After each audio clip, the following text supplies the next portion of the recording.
Welcome, everybody, to another episode of Wire to Wire Sports Podcast. I'm your host that needs a haircut, Gene, the NFL genius, Gene Walsack. And in my upper left corner, I got a man. He's hot right now. He's wearing a tank top. That's how hot he is right now. I got Kent State's own, Cleveland's own, College Cottrell. Hey, hottest show of the summer. So it's living up to it in our household. That's for sure. Listen, I can send a GoFundMe for an air conditioner. Got you. Hey, throwback to the studio days. No, don't do that, man. Give me pod flashes. In my upper right corner, I got Scholastic Shally, Uncle Shally, Bill Shallcross. How you feeling tonight, Bill? Good. Not as hot as Cottrell, but I mean, clearly it's the summer, so. Look, I am fired up for this show. We got a lot of good topics to talk about. It wouldn't be a good show unless we started off talking about the NBA free agency. It was the most dynamic free agency of all time. So many big names moving from team to team. You got fans out here that brought back the exact same roster, making videos saying, "We won free agency." This was a dud of a free agency so far. Am I correct saying that? Middleton back to Milwaukee. You got everybody went back. Draymond back to Golden State. No moving parts. Yeah, there hasn't been any. I think it had a lot of potential. There hasn't been any major moves. You know, all the biggest names, they went back to, you know, pretty much where we said they'd go. Nothing really shifting the NBA axis at all. So I'm with you. I think it's a dud too. Yeah, Bill. No, I mean, I feel the same as you too. I think we all thought there was a lot of potential there. There was a lot of big names. There was a lot of, potential for big deals to be made and people, switching sceneries and going to different cities. But like you said, it's, the end of the day, everybody kind of just settled back into their comfort zone. And like you said, Chris went back to Milwaukee. Draymond went back to Golden State. Kyrie back to Dallas. Yeah, Kyrie back to Dallas. We're kind of all, I guess, sitting on our hands now, waiting to see what happens with Dame. But, I mean, it's kind of a lot of the same. The Dame trade talk, I swear, this man has gotten more notoriety in the last 3 years talking about where he should be traded every offseason. If you don't get traded this damn offseason, I swear to you, I'm tired of talking about Damian Lillard. Nothing against him, but I'm so sick of hearing about where's Dame going to go. It's a conversation every day. He's going to go to Miami, but they don't want Tyler Hero. He's going to go to here. I don't want to hear it anymore. Am I the only one that feels that way? No, I think it's definitely a lot. Yeah. I think it's an exhausting conversation to have every year. I will say in his defense, though, I think, this is the first time he's really publicly come out and said that he wanted to be traded. Before, it was a lot of media hype and, what they, reading between the lines and what they think Portland was going to do or what he wanted. This is the first time he's officially put in that he wanted to be traded. So, the problem is you put that on back of 2 years of, rumors and conjecture and everything else. You kind of get the fatigue of talking about Dame Lillard. That's facts. So, the only recap I want to give in free agency, and I almost used it as you got to be kidding me, is ESPN and some of these Laker fans that are on Sports Empire Network, and yes, I'm calling y'all out, walking around like y'all won the offseason by doing nothing. They lost Dennis Schroeder and replaced him with Gabe Vincent, and that's winning the offseason? Taurean Prince is winning the offseason? What are we talking about right now? An overpaid D'Angelo Russell. Cottrell, you being the resident LeBron lover on the show, have the Lakers won the offseason? No, I don't think the Lakers won the offseason. I think their biggest thing going into the offseason was retaining, what helped them, come back from where they were at before the All-Star break. And, they kept Rui, they kept Austin Reeves. Those were the top two priorities. So it's great that they did that. Getting D'Lo on the deal that they did, I think that was a good deal. You're getting him for under $20 million a year. I know how he performed in the postseason, but you get him for the regular season. He's going to help you win games during that regular season. And I think I like the moves they did. None of them said, hey, the Lakers are now in a position to win a championship.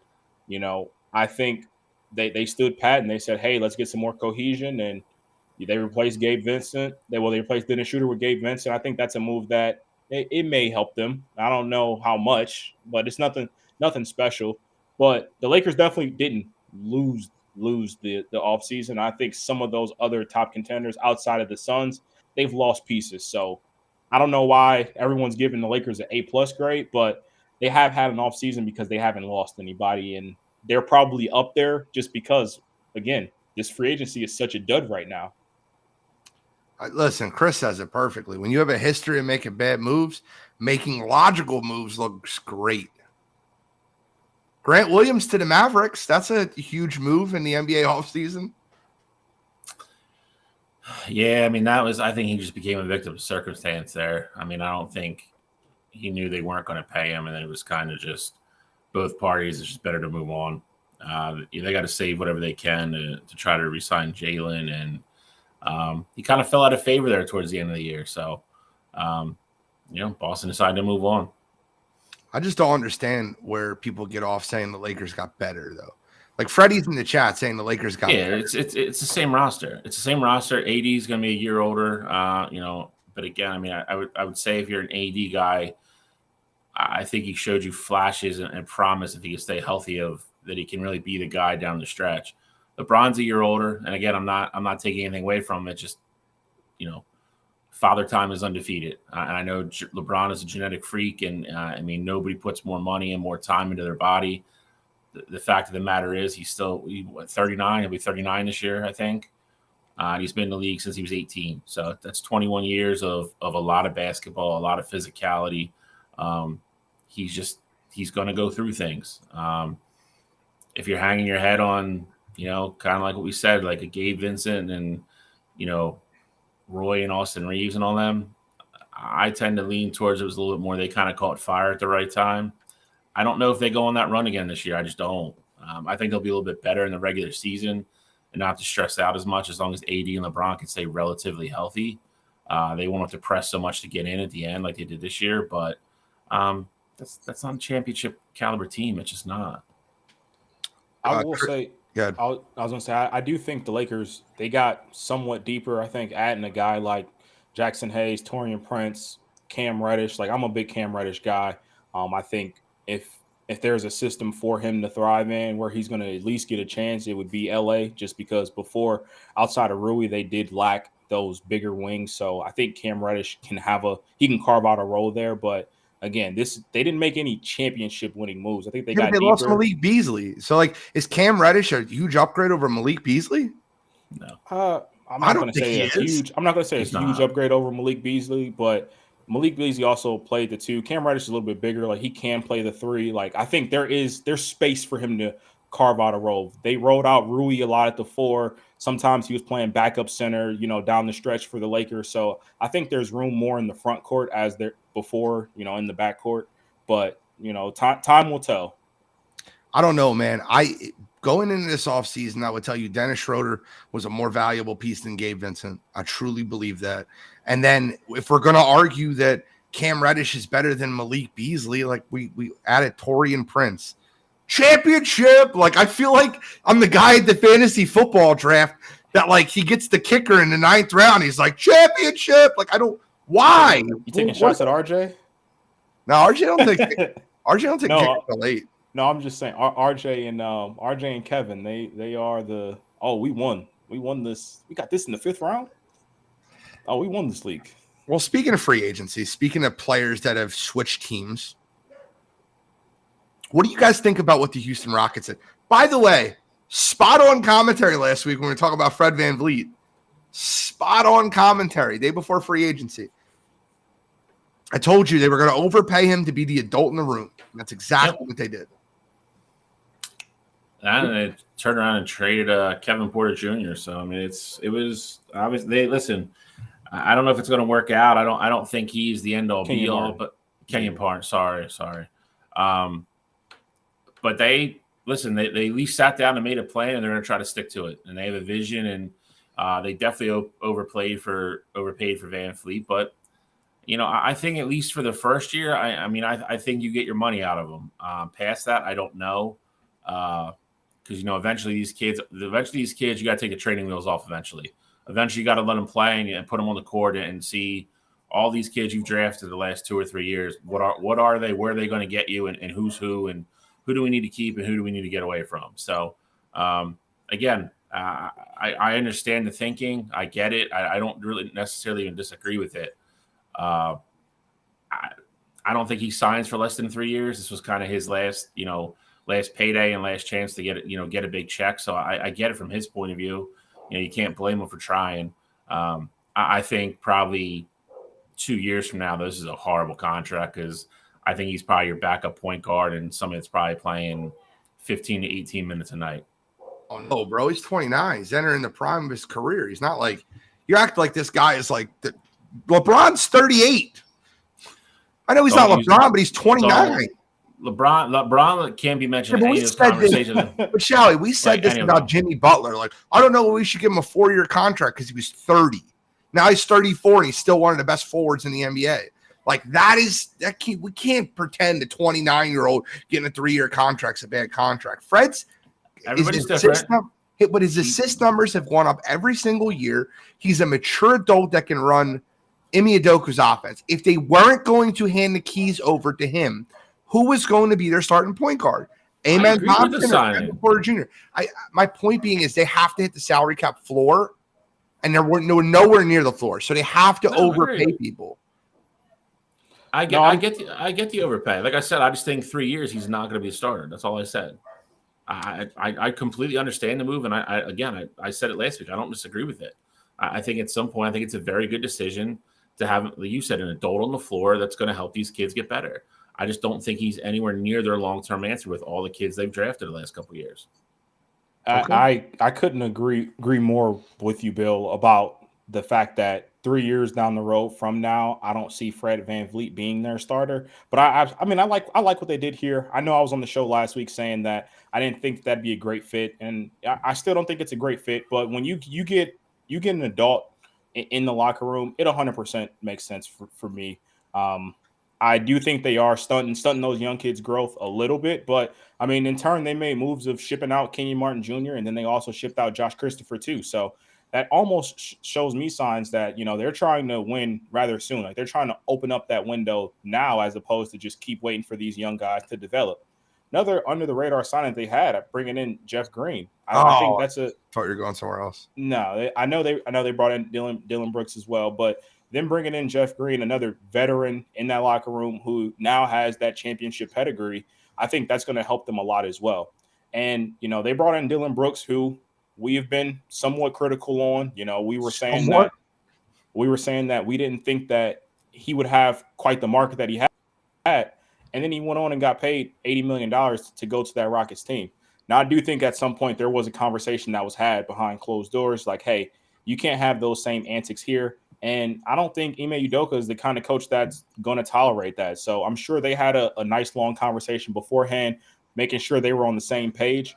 But they're getting a guy who's not afraid to yap. He's going to be the voice of that team. And, he, for lack of better terms, he's not going to let teams come into Houston and bully that Rockets team. He's going to have their back. Before I respond to that, because I have a Dylan Brooks point, I'm going to need all 20 of y'all in the chat. All of y'all in the chat, do me a favor. I don't ask for this often. I want to create a like waterfall. So just smack that like button multiple times for me. Just everybody that's in here, just hit the like button 10, 15 times, and let's create a little bit of a waterfall in the chat. But let's talk about Dylan Brooks, right? Let's talk about what Dylan Brooks brings to that roster. I want to read you, because JJ Redick's comments were spot on, right?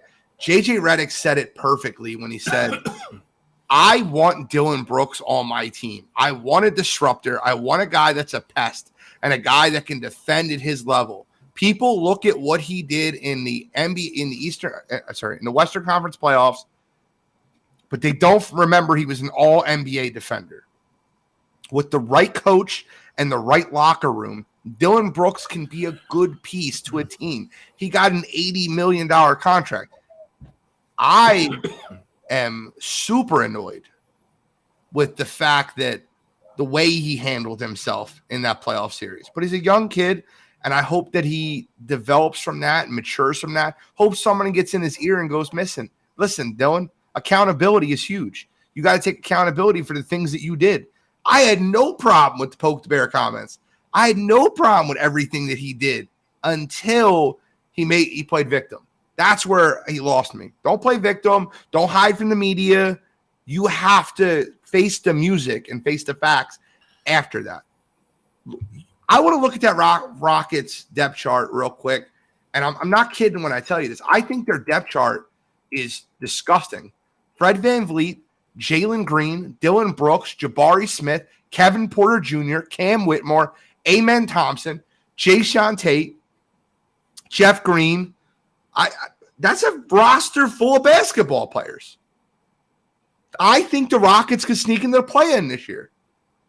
Thoughts? I mean, I do too. I've been high on the Rockets. I've been high on the Rockets for the past 2 years. I've loved what they've been doing in the draft. I was the big Jalen Green guy. I'm a big Kevin Porter Jr. guy. And, I think it was on the show last week where I said, I thought Brook Lopez would have made a lot of sense going there. Obviously, they tried to get him there, and ultimately he ended up deciding on the Bucks at the last minute. But I think if they can find a way to bring in a big, obviously Sengun is still there. I like Sengun. I know a lot of people aren't high on him. I think he can, the way that he plays with them, he can pass, he rebounds, he can score a little bit as well. I think now that they have VanVleet on the roster as well, it's going to take a little bit less. He'll have less pressure on him to score because he's not just a natural scorer. So he rebounds well and he can pass the ball well for a big. So I think what they have now is a good core. They just got to find a way to run Ime Udoka's scheme and get that cohesion. And I think these guys can make a run for it too. Agreed. Shally, final thoughts? No, I mean, in general, I agree with both you guys. I think Gene kind of, really scraped the surface on how I feel about it. I think he has the ability to kind of remake his, I don't want to say image, but I think he can go there and be who he wants to be as long as he's an accountable and he can be a leader in that room. And if he can do that, then I think it makes Houston better. He's a plus defender. He's a very good defender. He had shooting woes last year. I think he'll rebound from that a little bit. I think a fresh start is probably good for him. I also think they're looking at him, kind of like you guys said, to kind of be tough love on some of these kids as well. When you have this many first-round draft picks the last 3 years, at some point you got to sort them out and figure out who you're going to ride with long term. And if he can be on kind of a tough love type situation to some of these young kids and get them on the court and get them better, and also let them play and know they have somebody on the court, that has their back, but at the same time is going to push them and make them better.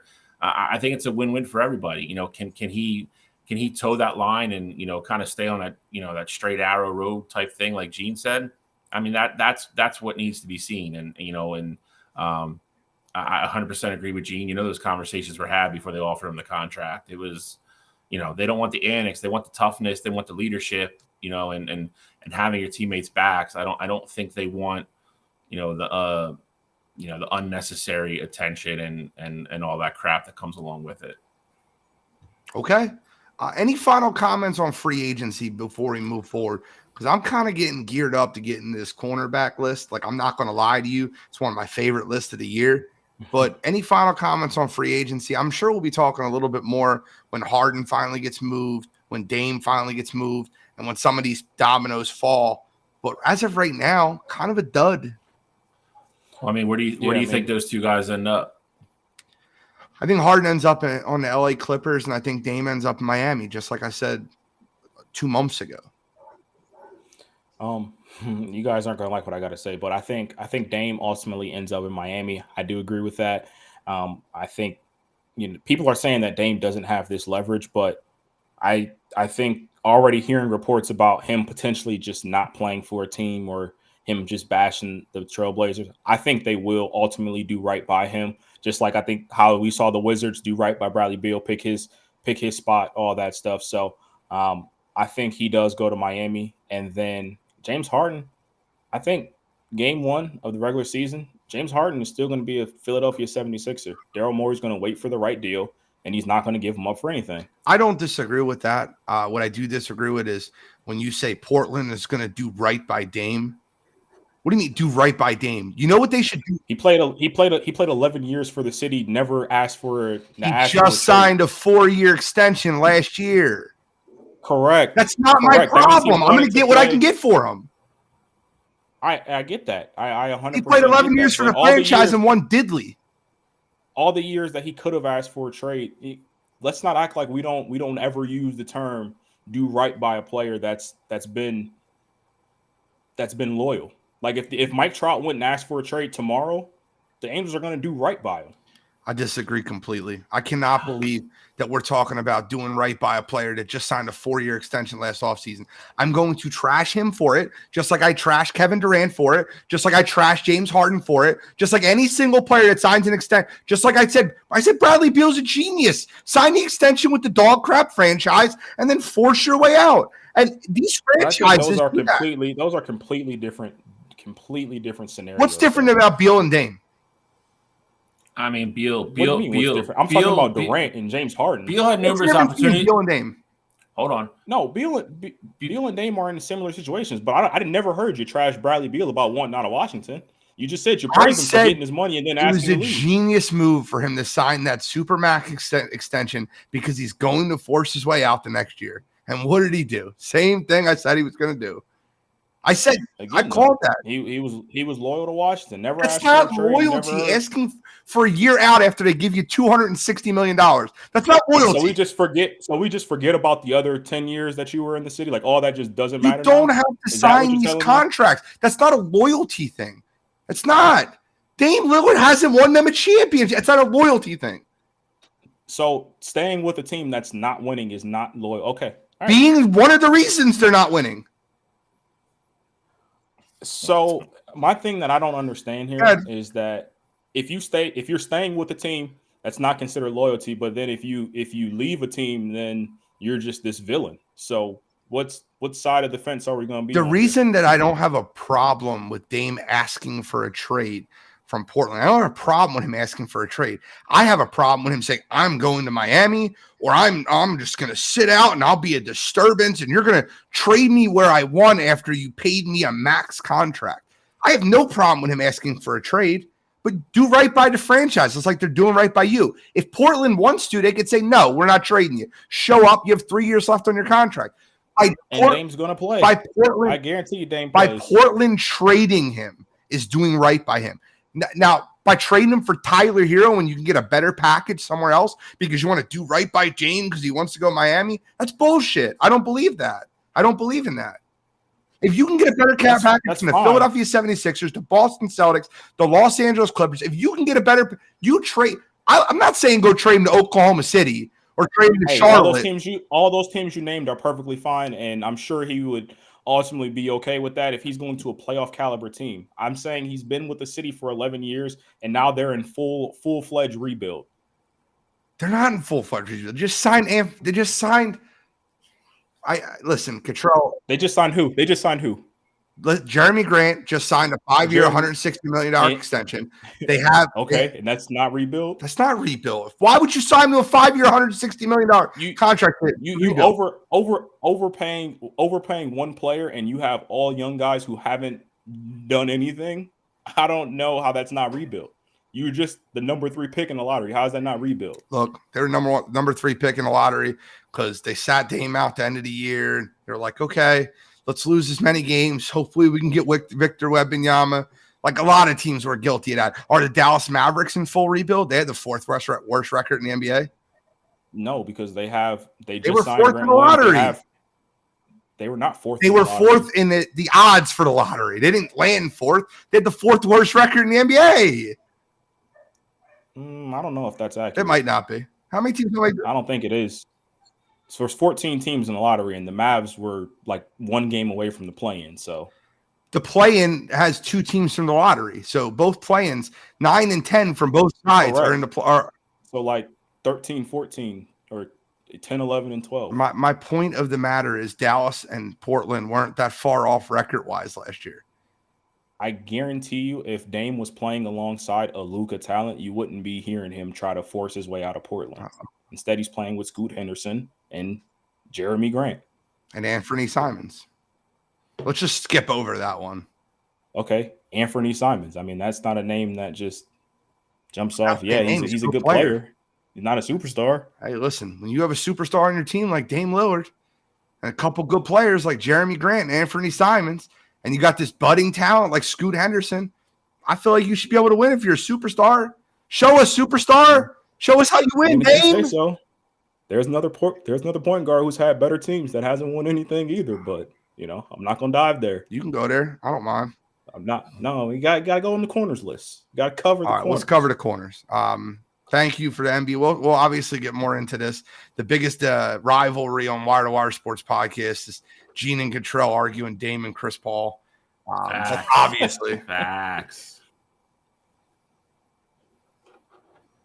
I see Brandon said it right. How is Gene going to Cottrell with those guns out? Let's be honest.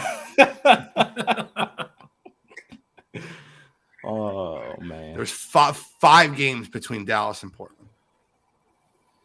Okay. I look at this list. Look at this list. I'm loving the list. All right, let me see if anybody's got anything crazy. Shally not having Tariq Woolen on his list is insane. Insane. Yep. Okay. Hey, listen, Shally's from the Show Me State, man. He doesn't have rookies. Oh, wait, he has Sauce number 1. I'm kidding. All right, let's get rolling. Let's get rolling. Not a rookie, though. No, but my point was Tariq Woolen. Your argument for him is he's only done it 1 year, but so is Sauce Gardner. It was a joke.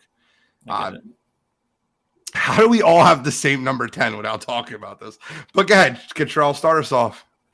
So my number 10 is AJ Terrell. AJ Terrell is one of those lockdown corners. I mean, honestly, I think talent-wise, he definitely could be higher. I just think him being on that Atlanta Falcons team is kind of just puts him where he's at right now. I know they added Jesse Bates in free agency, but I don't think Atlanta is going to be a team that gets after the passer very well. And AJ Terrell can be as great as he wants to be. If you don't have a pass rush, it's just going to make your job harder. So talent-wise, I think AJ Terrell is phenomenal. He's a great man-to-man corner, and he's always game for the number 1 matchup. And he's not one of those players that's going to sit out because of a nagging injury or anything like that. He's going to be out there no matter how bad his team is. So I give him all the props in the world, and I would not be surprised at all by later in this season if AJ Terrell is in the top 5 because he is that talented. But preseason wise, I got AJ Terrell coming in at number 10. I mean, it's Cottrell hit on most of the big bullet points. I do think Jesse Bates helps him this year, though. Atlanta will, essentially be able to take one side of the field away when they want to. But AJ Terrell is a guy who will travel. He will go with the number 1. He'll move. I have him number 10. He took a little bit of a step back last year, but I still think he projects to be a top 10. Very good athlete, very good cover skills. Cottrell hit the biggest problem with Atlanta right now is their defense isn't very good. Lack of a pass rush. I don't care how good you are. You can only cover these wide receivers for 2 or 3 seconds. You give any top end wide receiver 4 to 5 seconds to run around the field. I don't care who you are. It's just tough. So I still think he has a good year. I think he trends back up a little bit towards where he was 2 years ago. I think Jesse Bates is a little bit of a part of that, but I kept him on my list at number 10. I have him on my list number 10 too. I love AJ Terrell. I think he's super talented. I think that Atlanta defense really hinders him, and you've seen that last year. 2 years ago, he was the best cover corner in football, statistically by PFF. So last year, a little bit of an aberration. Team was bad. Quarterback play was terrible. Always playing from behind. I think that AJ Terrell kind of he's in a bad situation. He's not the 10th best cornerback in football. He's better than that. My number 9, and I noticed he's not on either one of your lists, and that's okay. I got James Bradbury from the Philadelphia Eagles. James Bradbury, statistically, was the 4th best cornerback in football last year. Don't get it twisted. That phantom holding call that got called in the Super Bowl, it was bogus. James Bradbury had a great game, great season. Guy's a great cover corner, and the Philadelphia Eagles prioritized him over Darius Slay this offseason. So if that tells you anything, he's still young. He's younger than Slay. He's still in the middle of his prime, and James Bradbury has shown you with that Eagles. And that Eagles defense is going to give you all the opportunities in the world to intercept the football. With that defensive line, both those cornerbacks are going to look great this year, no matter the situation. So I got James Bradbury, number 9. I got Trayvon Diggs, number 9. Still top 10 corner. Like I said, I thought the aberration from 2 years ago was kind of, not a fluke, but that was going to be kind of the peak, and I didn't think he was going to repeat that year after year. To be fair to him, though, his play didn't drop off as much as I thought it was going to. Still had a very quality year last year. I think he had 3 or 4 interceptions again, a couple pass breakups. But he's still a little risky for me in regards to the way he plays sometimes. He jumps a lot of routes. His weakness is still getting beat deep, but he's cut down on it a little bit. But again, regardless of what he did 2 years ago or even last year, I think the Dallas defense is very good. With their line and linebackers they have, makes his job a little bit easier. I think he continues to play well this year and have another quality season. So I have him number 9. Bino, where do you have him? Sabino Torres is a Cowboys fan. Bino Torres is a Cowboys fan. Oh, then I'm sure he's got him 1 or 2. He's got. He said Diggs 9. What am I looking at? I would love to see what he has. Give me your top 10 list, guys. Everybody, give me your top 10 list if you're in the chat. Kyle Edwards, Bino, Maurice Powell. Give me your top 10 list. What your corners are. I always love reading your list also. And I knew Homer Simpson was going to add this man. Go ahead, Homer. Just like how you had James Berry at number 9, your resident Eagle, I got Denzel Ward at number 9.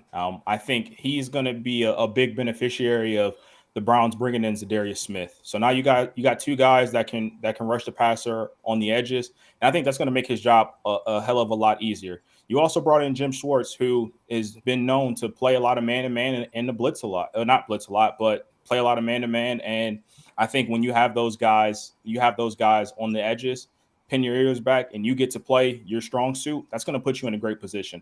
I know numbers-wise, last year he was a little bit down from where he had been in the past. That's because they played a lot more zone. When they looked at the numbers holistically, Browns were one of the heavier zone coverage teams. So I think Jim Schwartz being in Cleveland with the addition of Zadarius Smith, I think Denzel Ward is going to be primed for a much better season, in 2023.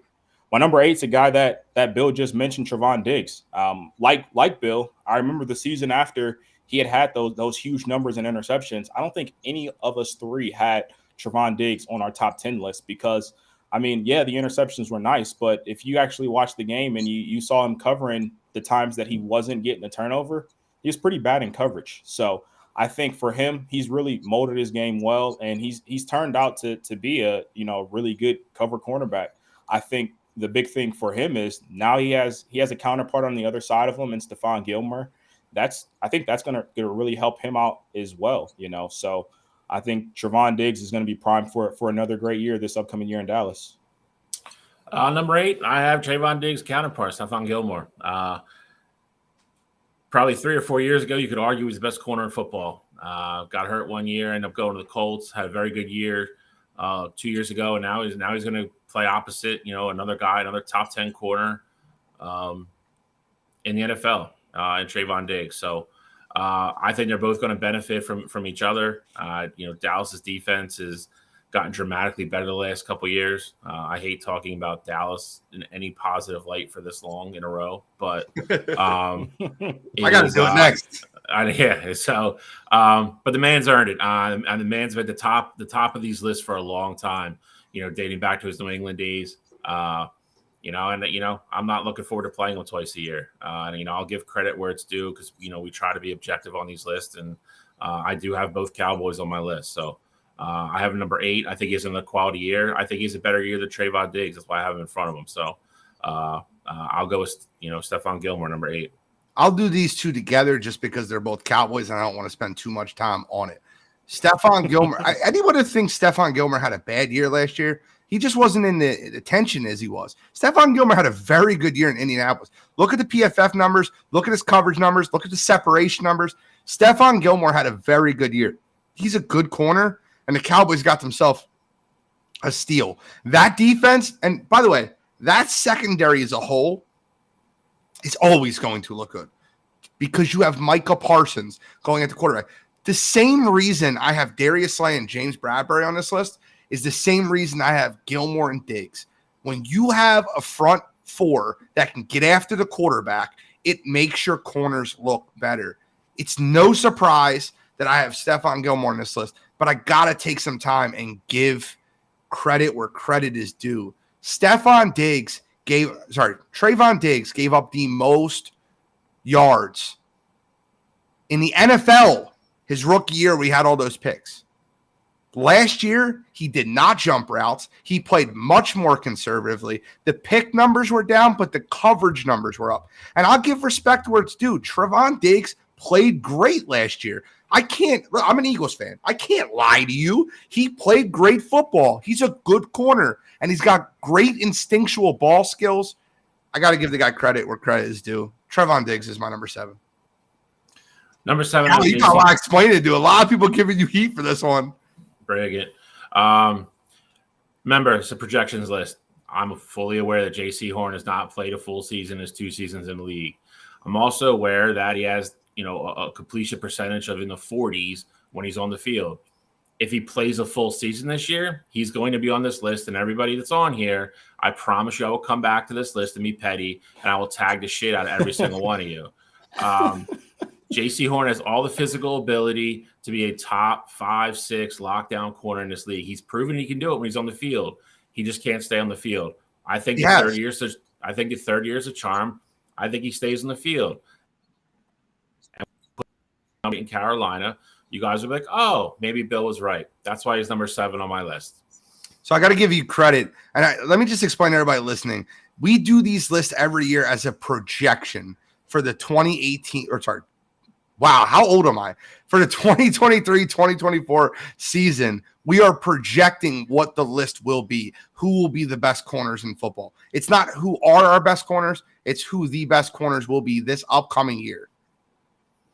Okay, Cottrell, give us your 7 and 6. And by the way, disrespectful what you have at number. Disrespectful.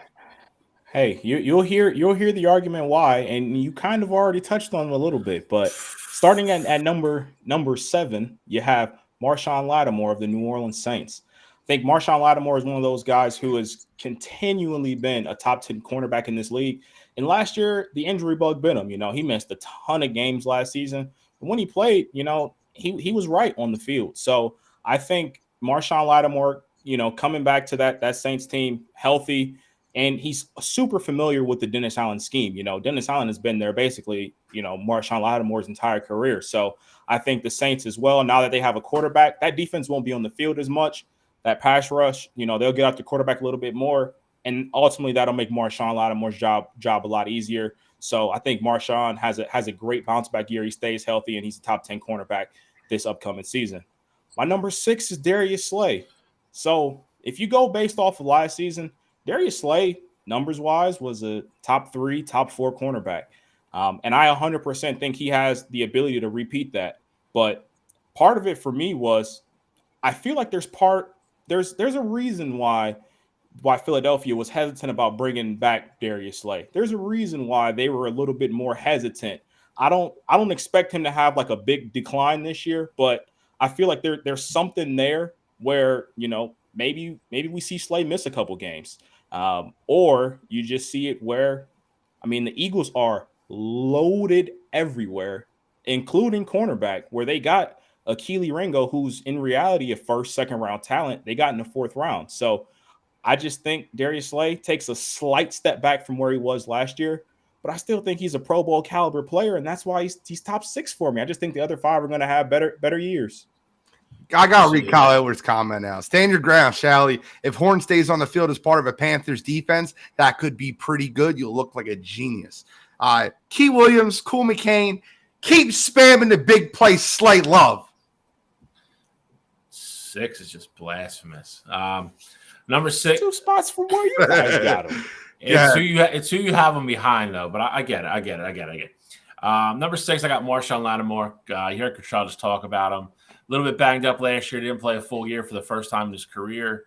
Had a little off the field crap going on last year as well. I think he's come back in focus from everything I've read, last couple of days. He's been a different person, at off-season workouts. He's been very focused. He's taking it more serious. He's very comfortable in Dennis Allen's scheme. To Cottrell's other point, which was spot on as well. New Orleans has an offense this year. They should, the defense should not be on the field for 2/3 of the game this year. It should be a little bit more even, a little bit more fresh. When the guy's on the field and he's right, he's very good. He's just as good as anybody on this list. And again, I think the talent is never the question with him. I think it's always other things with him. It's never really been his talent. But again, I think he rebounds this year, and I think I'm number 6. I think he has a very good year in New Orleans.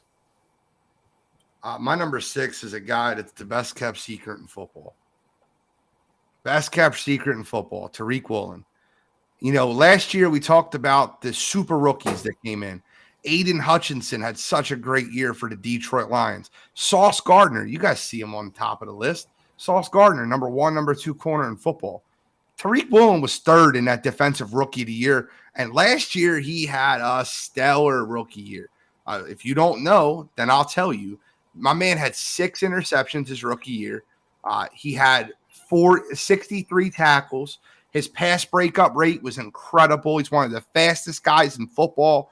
He has every intangible to be a top corner in this league, and I have him number 6. Number 5, I really wanted to put him lower. I have a guy that's been sliding down my list every year, and he slid again last year. Last year was his worst year as a pro. I just think he's missed a step. I think he's lost a step. Jalen Ramsey just isn't the same guy he was.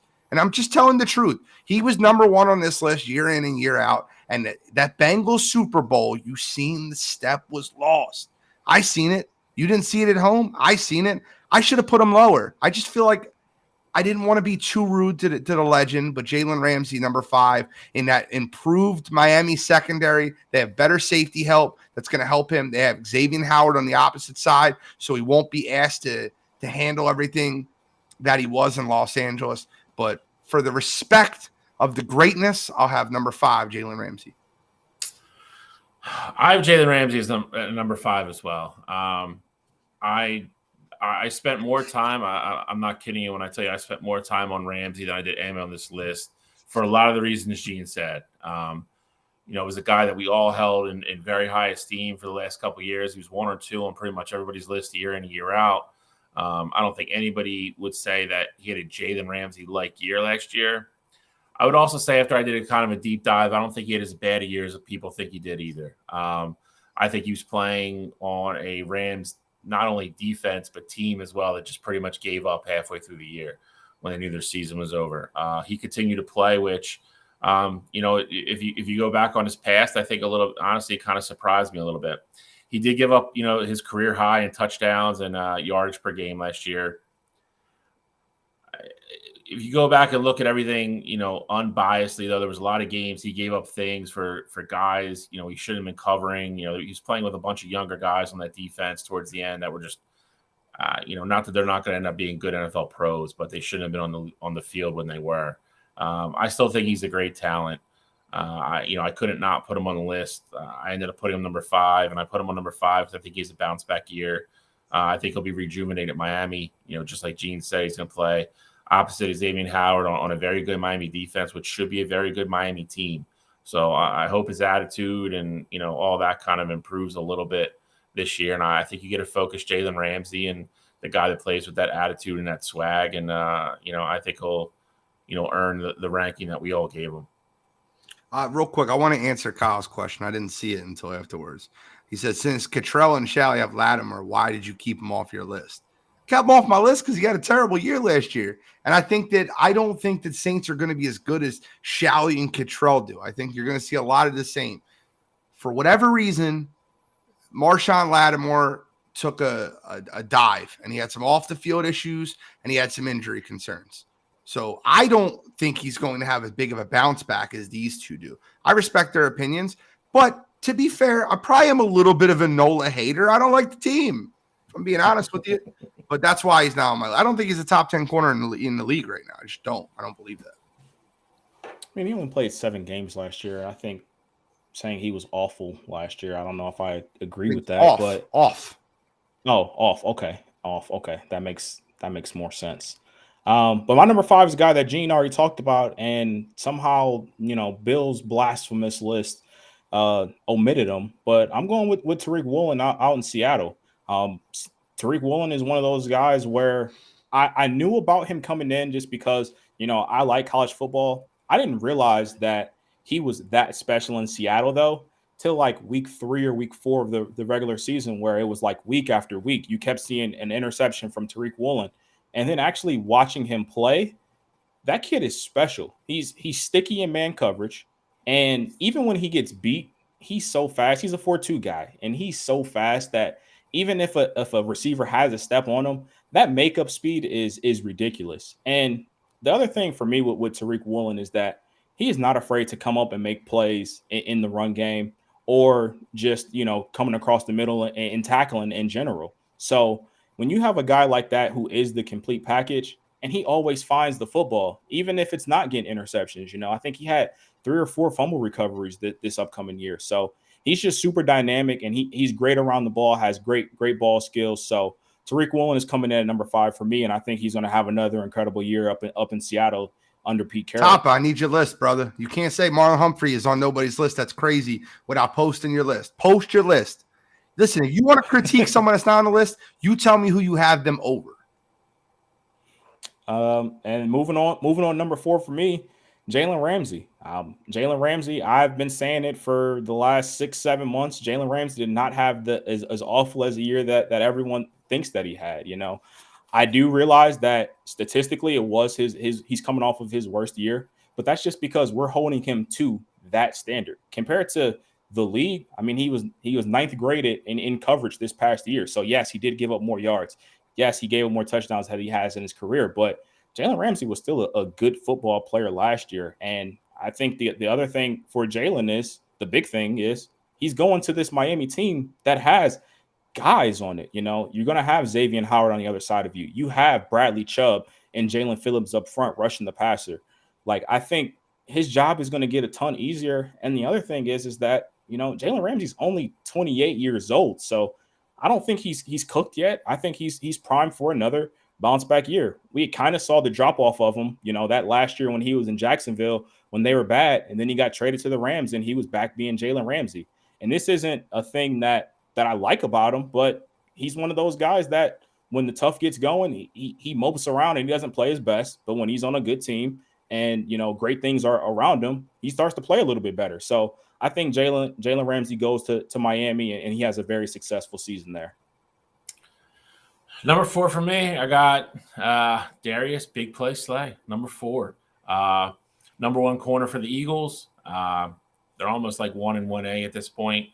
But he's become a leader of that defense, along with Fletcher Cox. 2 years ago, he didn't have a Darius Slay type year to hit to his expectations and to what he thinks he should play at, and that man took accountability for every single game he didn't play well.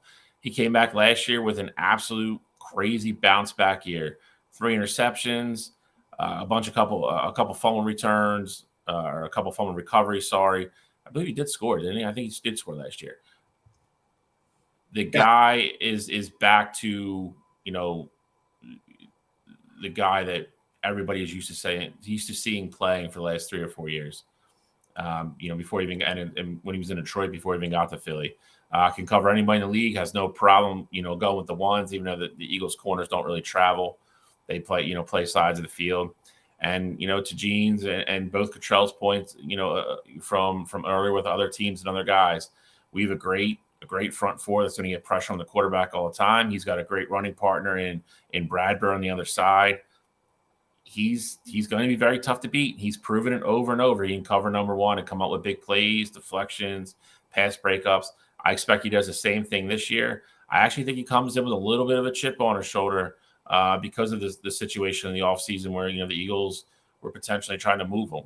So I think he gets back to dominant, Slay again. And I have a number 4, and I just couldn't put him in front of anybody in front of him. But he is definitely high up on this list, and I think he's there, cemented there for me right now. Yo, I just want to understand real quick. Top, are you a Ravens fan? I need to understand this for a second. Marlon Humphrey hasn't had a great year in 3 years. He had a pec injury in 2021, and last year he was the number 16th ranked corner in football by PFF, his coverage percent. I just looked it up just because I wanted to make sure I wasn't nuts. I did my research earlier. Do you know that this man gave up the 9th most yards in the NFL last year? So you have him as your number 4 corner? Like, come on, bro. You doing too much. I mean, I like Marlon too. That's the thing. Like, I think Marlon is a sticky. He's one of those sticky corners. He's great in man-to-man coverage, but I mean, the drop-off has been there, and I think he's not right now. He has to show me. He wasn't top 10 last year, and I don't expect him to be top 10 this year. No, I don't either. So number 4 for me is big play Slay. Slay was rated number 2 in the NFL last year, and percentage breakups, quarterback rating when throwing to his primary receiver. Him and James Bradbury were 2 and 4 in football. And it's not going to get worse because the Eagles get after the quarterback. Hassan Reddick, Jalen Carter. You have so much up front that's going to get after the quarterback that's going to allow people like Big Play Slay and James Bradbury to bite on routes, jump routes. That's why they were so good last year in the secondary. You're going to see it again this year. I think number 4 is exactly where he belongs. PS2, and I don't mean to give him any disrespect having him number 3. PS2 is an absolute stud. You want to talk about a guy and that Denver defense shined last year. They would have been 14-3 if they would have scored 19 points or more in every game. That Denver defense played great last year. Patrick Surtain is a shutdown corner, and he's a physical corner. Tapa said Humphrey is the most well-rounded corner in the league right now. Dude can literally do anything. I think that you're describing Patrick Surtain. Patrick Surtain's the most well-rounded corner in the league because he tackles better than the 2 guys that are ahead of him. He tackles like a safety. He can get in on the run game, and he covers like an elite corner. Patrick Surtain's my number 3. Number 3, I have PS2 as well, and I really went back and forth with actually having number 2. Made a huge jump from his rookie year to last year. Had 12 games last year of only giving up 25 yards or less, including his last 6. Absolute stud. Gene hit a big part of it. Very good against the run, is physical. He's not a super flashy guy. He's not as flashy as maybe like a Slay or a Ramsey, those type players, but he's always in the right spot. He's big, he's physical, he's long, and he's a very smart player. He's an Alabama corner that absolutely worked out, and he is the shutdown corner on a Denver defense, that has a very good secondary, along with Justin Simmons, who we talked about last week. I think he has the ability to be 1 or 2 if either one of the guys in front of him slip up. He's that good. I think he's going to be even better this year. He's even more comfortable, and he's just going to continue to get better and better. There's nothing negative you could say about Patrick Surtain. My number 3 is Jair Alexander from Green Bay, and it's not a talent thing. I think Jair Alexander, talent-wise, I have no issue with Gene having him number 1. My biggest thing with him is that, 1, he's on a team that stinks, and he's going to be on the field a ton this upcoming year. And 2, I'm not saying Jair Alexander is an injury-prone caliber guy, but he's going to have a ton of miles on his body this upcoming year. And, yeah, I just don't think that's fair to him to expect me to still be that number one corner this upcoming year. So I think Jair Alexander is still going to be the prime shutdown corner that he has been his entire career at this point. And I would not be surprised at all if he's on that first team All-Pro list. But I just think him being on that Green Bay team that's destined for failure right now, and he's going to be out there on the field way too much. I just don't think he has a better year than the 2 guys I have ahead of him. Number 2 is PS2. This is a guy who I almost put at 1. I think he's that talented. I love him in man coverage. I love the way that he plays with a chip on his shoulder. His rookie year, he thought he should have been a Pro Bowler, and he didn't mope and, complain in the media or anything like that. He bounced back and became a first-team All-Pro caliber guy. So I love what PS2 is doing up there in Denver. Every single week he wants the assignment of the best receiver on the other side of him, and him being in that AFC West division with all those, big time receivers, he doesn't shy away from those challenges at all. And so for me, PS2, his makeup, he's a taller corner. He can run with anybody. He can tackle. He's the whole package for sure. So I'm rolling with PS2 as my number 2. I'm pinning Tapa's comment. It's pinned already. It can stay up there. Gene, your list sucks. I love it. Come in here and tell me my list sucks. I love it. Guys, I think you don't realize I love your feedback. Give me your feedback. You think my list sucks? That's fine. But I ask one favor, just one. At the end of the season, we go back and look at this together, and we can. But you got to post your list. You only posted 5. You threw Marlon Humphrey at 4. I'll take any guy on my list over Marlon Humphrey. Facts. So we're number 2. I have Jair Alexander from Green Bay as well. Was a little banged up last year, missed a couple games. Still set a career high for interceptions with 5. And he's still a young kid. I mean, I feel like he's been a household name for a couple of years now because of the Green Bay Packers teams that have gone to the playoffs and, their struggles or, him playing great or other people are not playing as well. But everybody knows who he is and they feel like he's been in the league forever, and he really hasn't. He's 26. I mean, he's still technically entering his prime. Kid's got all the talent in the world. I do think he stays healthy this year. I hope he does anyway. He is probably going to be on the field a bunch because I don't know how many, 80-yard, 6-minute drives Jordan Love has in him for Green Bay this year. But that being said, I don't think Green Bay's defense is going to be terrible. I think they're going to be – I think they're going to get tired. I think they're all going to be in real great shape by the end of the year. But I think they'll still make plays. I don't think that the answer for teams attacking Green Bay defensively is still going to go at Jair Alexander. So I think he remains where he is. I feel comfortable putting him there. And again, we're projecting. I think he has a great year on a really bad football team. Well, I've loved Sauce Gardner since Cincinnati.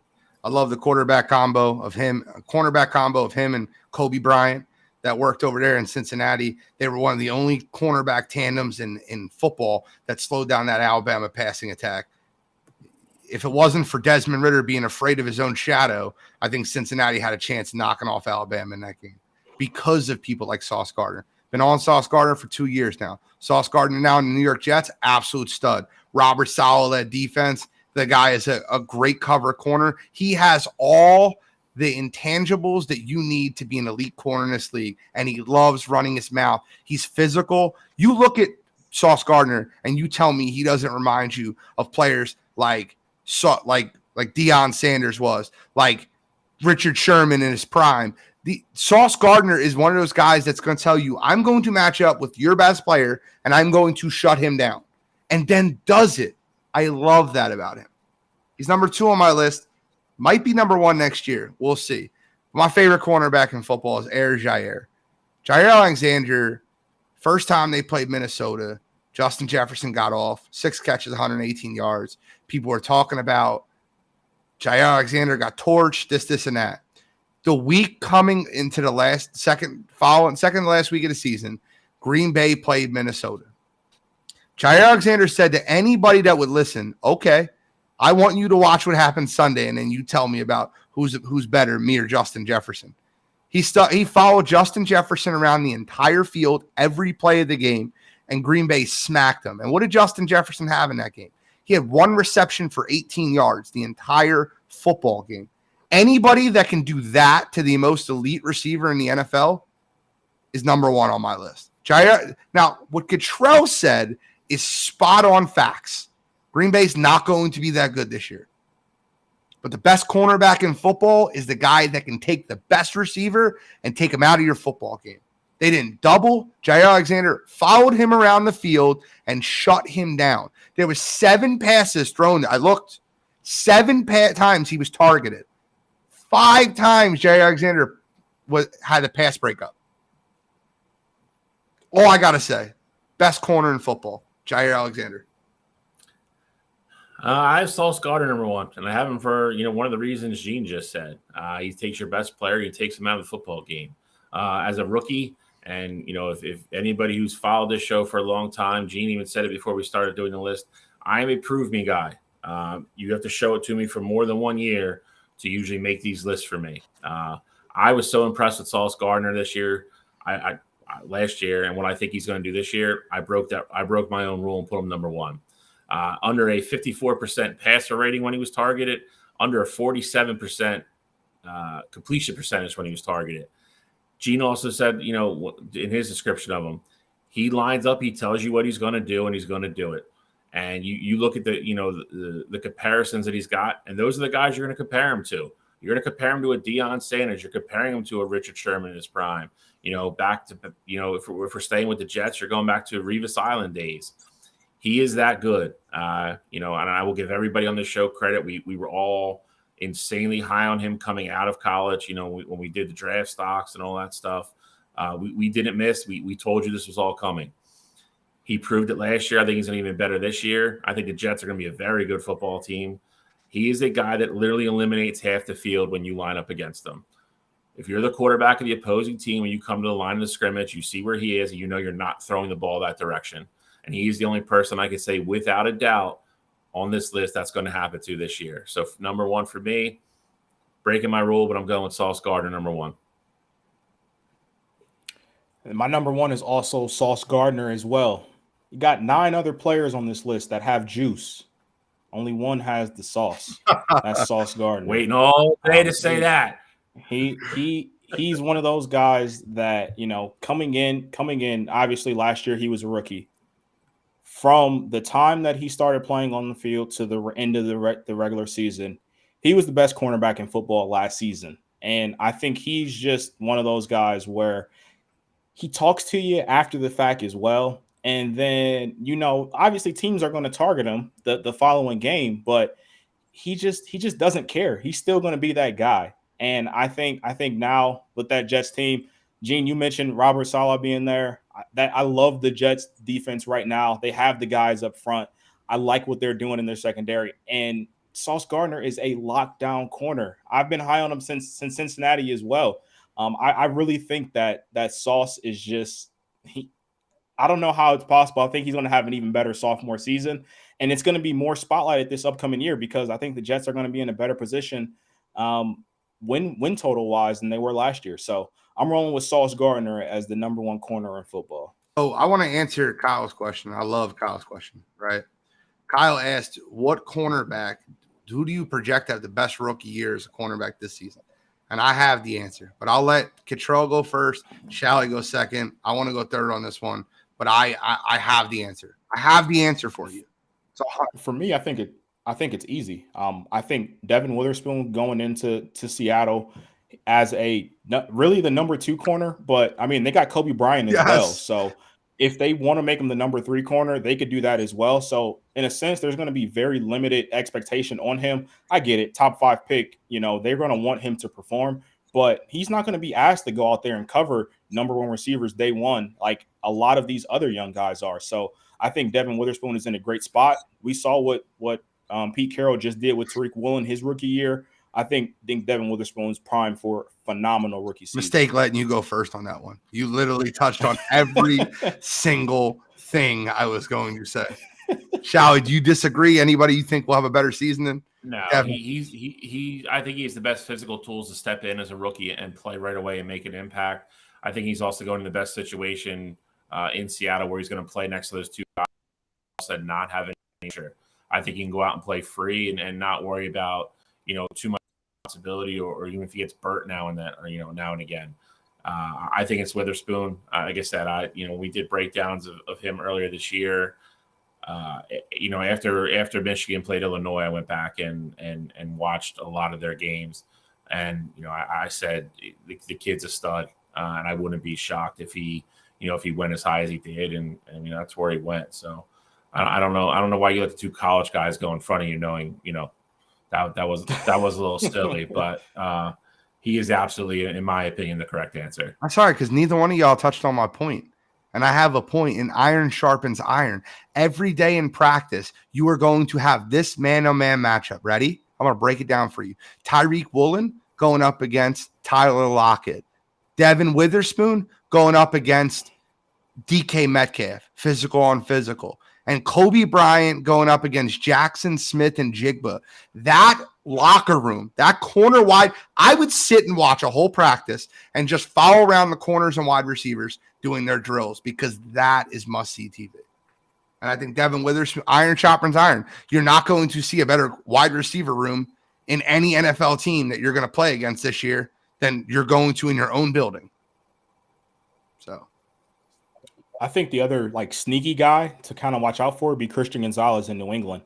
I think him being with the Bill Belichick scheme, and you know Bill's going to play a lot of man, and based on how the Patriots run things, Christian Gonzalez is probably going to have the opportunity to just man up the number 2 receiver pretty much every game this season. If Bill thinks that he's that guy to be in the single coverage side. So I think Christian Gonzalez can be one of those people where I wouldn't be surprised at all if we're talking about him at the end of the season being a Pro Bowl caliber player, or even potentially cracking this top 10 list next year too. Or if you're asking for a guy that's a little bit lower, I'll take Joey Porter Jr.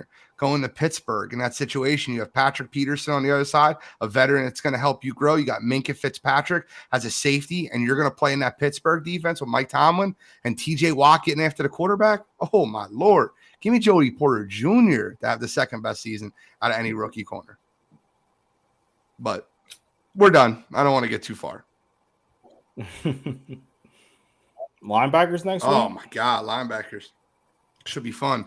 Hey, listen, Top, I hope you're still listening. I'm dropping some knowledge for you. When you get on your show, on your YouTube channel, you can use this stuff and actually, use it with your audience and sound smart. I appreciate you, though.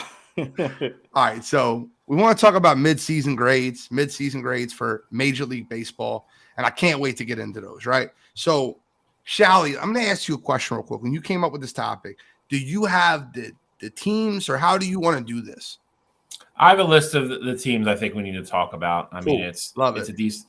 It's some that I think we're going to talk about in a positive light, and obviously some that we're going to talk about, probably not quite living up to expectations, and break it down, and what we think, the forecast is for the second half. All right, we're ready. And then, by the way, we do these lists. Somebody comes up with a topic, they come up with a list. We don't know the list before we talk about it. So this is all straight from our own heads, our own knowledge, without prep. I won't say no notes, because that's some corny guy's line. So the first one I'm going to start with is a fun one. Debatably the hottest team in Major League Baseball right now. I'm going to go with the Cincinnati Reds. Cincinnati Reds. I mean, how do you not? So first of all, I'm going to give them a B, right? I'm going to give them a B because I think that the Cincinnati Reds have outplayed their projections and they could be given an A+.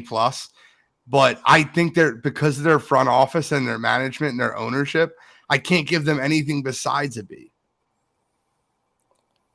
I get what you're saying, but I mean, I think this was a team who I was fully expecting to lose 100+ games again this upcoming year. I mean, I thought they might be a little bit better. So I don't know how I could not give them an A+, because expectations were literally the floor, and somehow they're still in the thick of it, and they're going to have the potential to win their division this year. So I give them an A+ for right now, and they have one of the most exciting kids in baseball right now in Ellie De La Cruz. So I give them an A+ for right now. I'm not going to go A+ because I think that's a lot. I do agree with Gene. I think it's, if you look at expectations coming in and where they are now, I think they've obviously outplayed where anybody had them. I think you have to give them a B. Going forward, it's can they sustain it? Will the front office get in the way of something special brewing in Cincinnati? They've done it before, but can De La Cruz just keep that magic? I mean the kid's electric, man. I mean I can't tell you the last time I was that interested in what Cincinnati did, to the point where I checked the box score every day to see what he did the night before. That's how good he is. So I think A+ a little high. If you would have said A-, I think I could probably even be convinced into that. But I think somewhere in that range is accurate.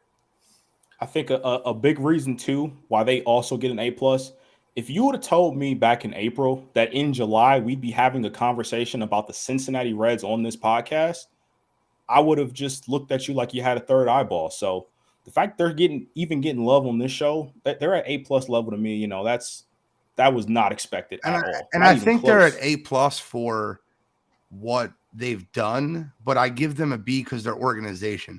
Like, I can't ever get behind. Like, I almost think that, it's funny. The Cleveland Indians, it's so funny. Major League, when you watch Major League One and you have the owner that wants to sell the team and get rid of them. Miami. Yeah. Like, I almost feel like this is like the modern day, like, Major League. Is it not? Like, the owner's like, oh, if you don't show up, we'll just move. Like, deal with it. Like, that's his response. So I don't know. I just think it's funny.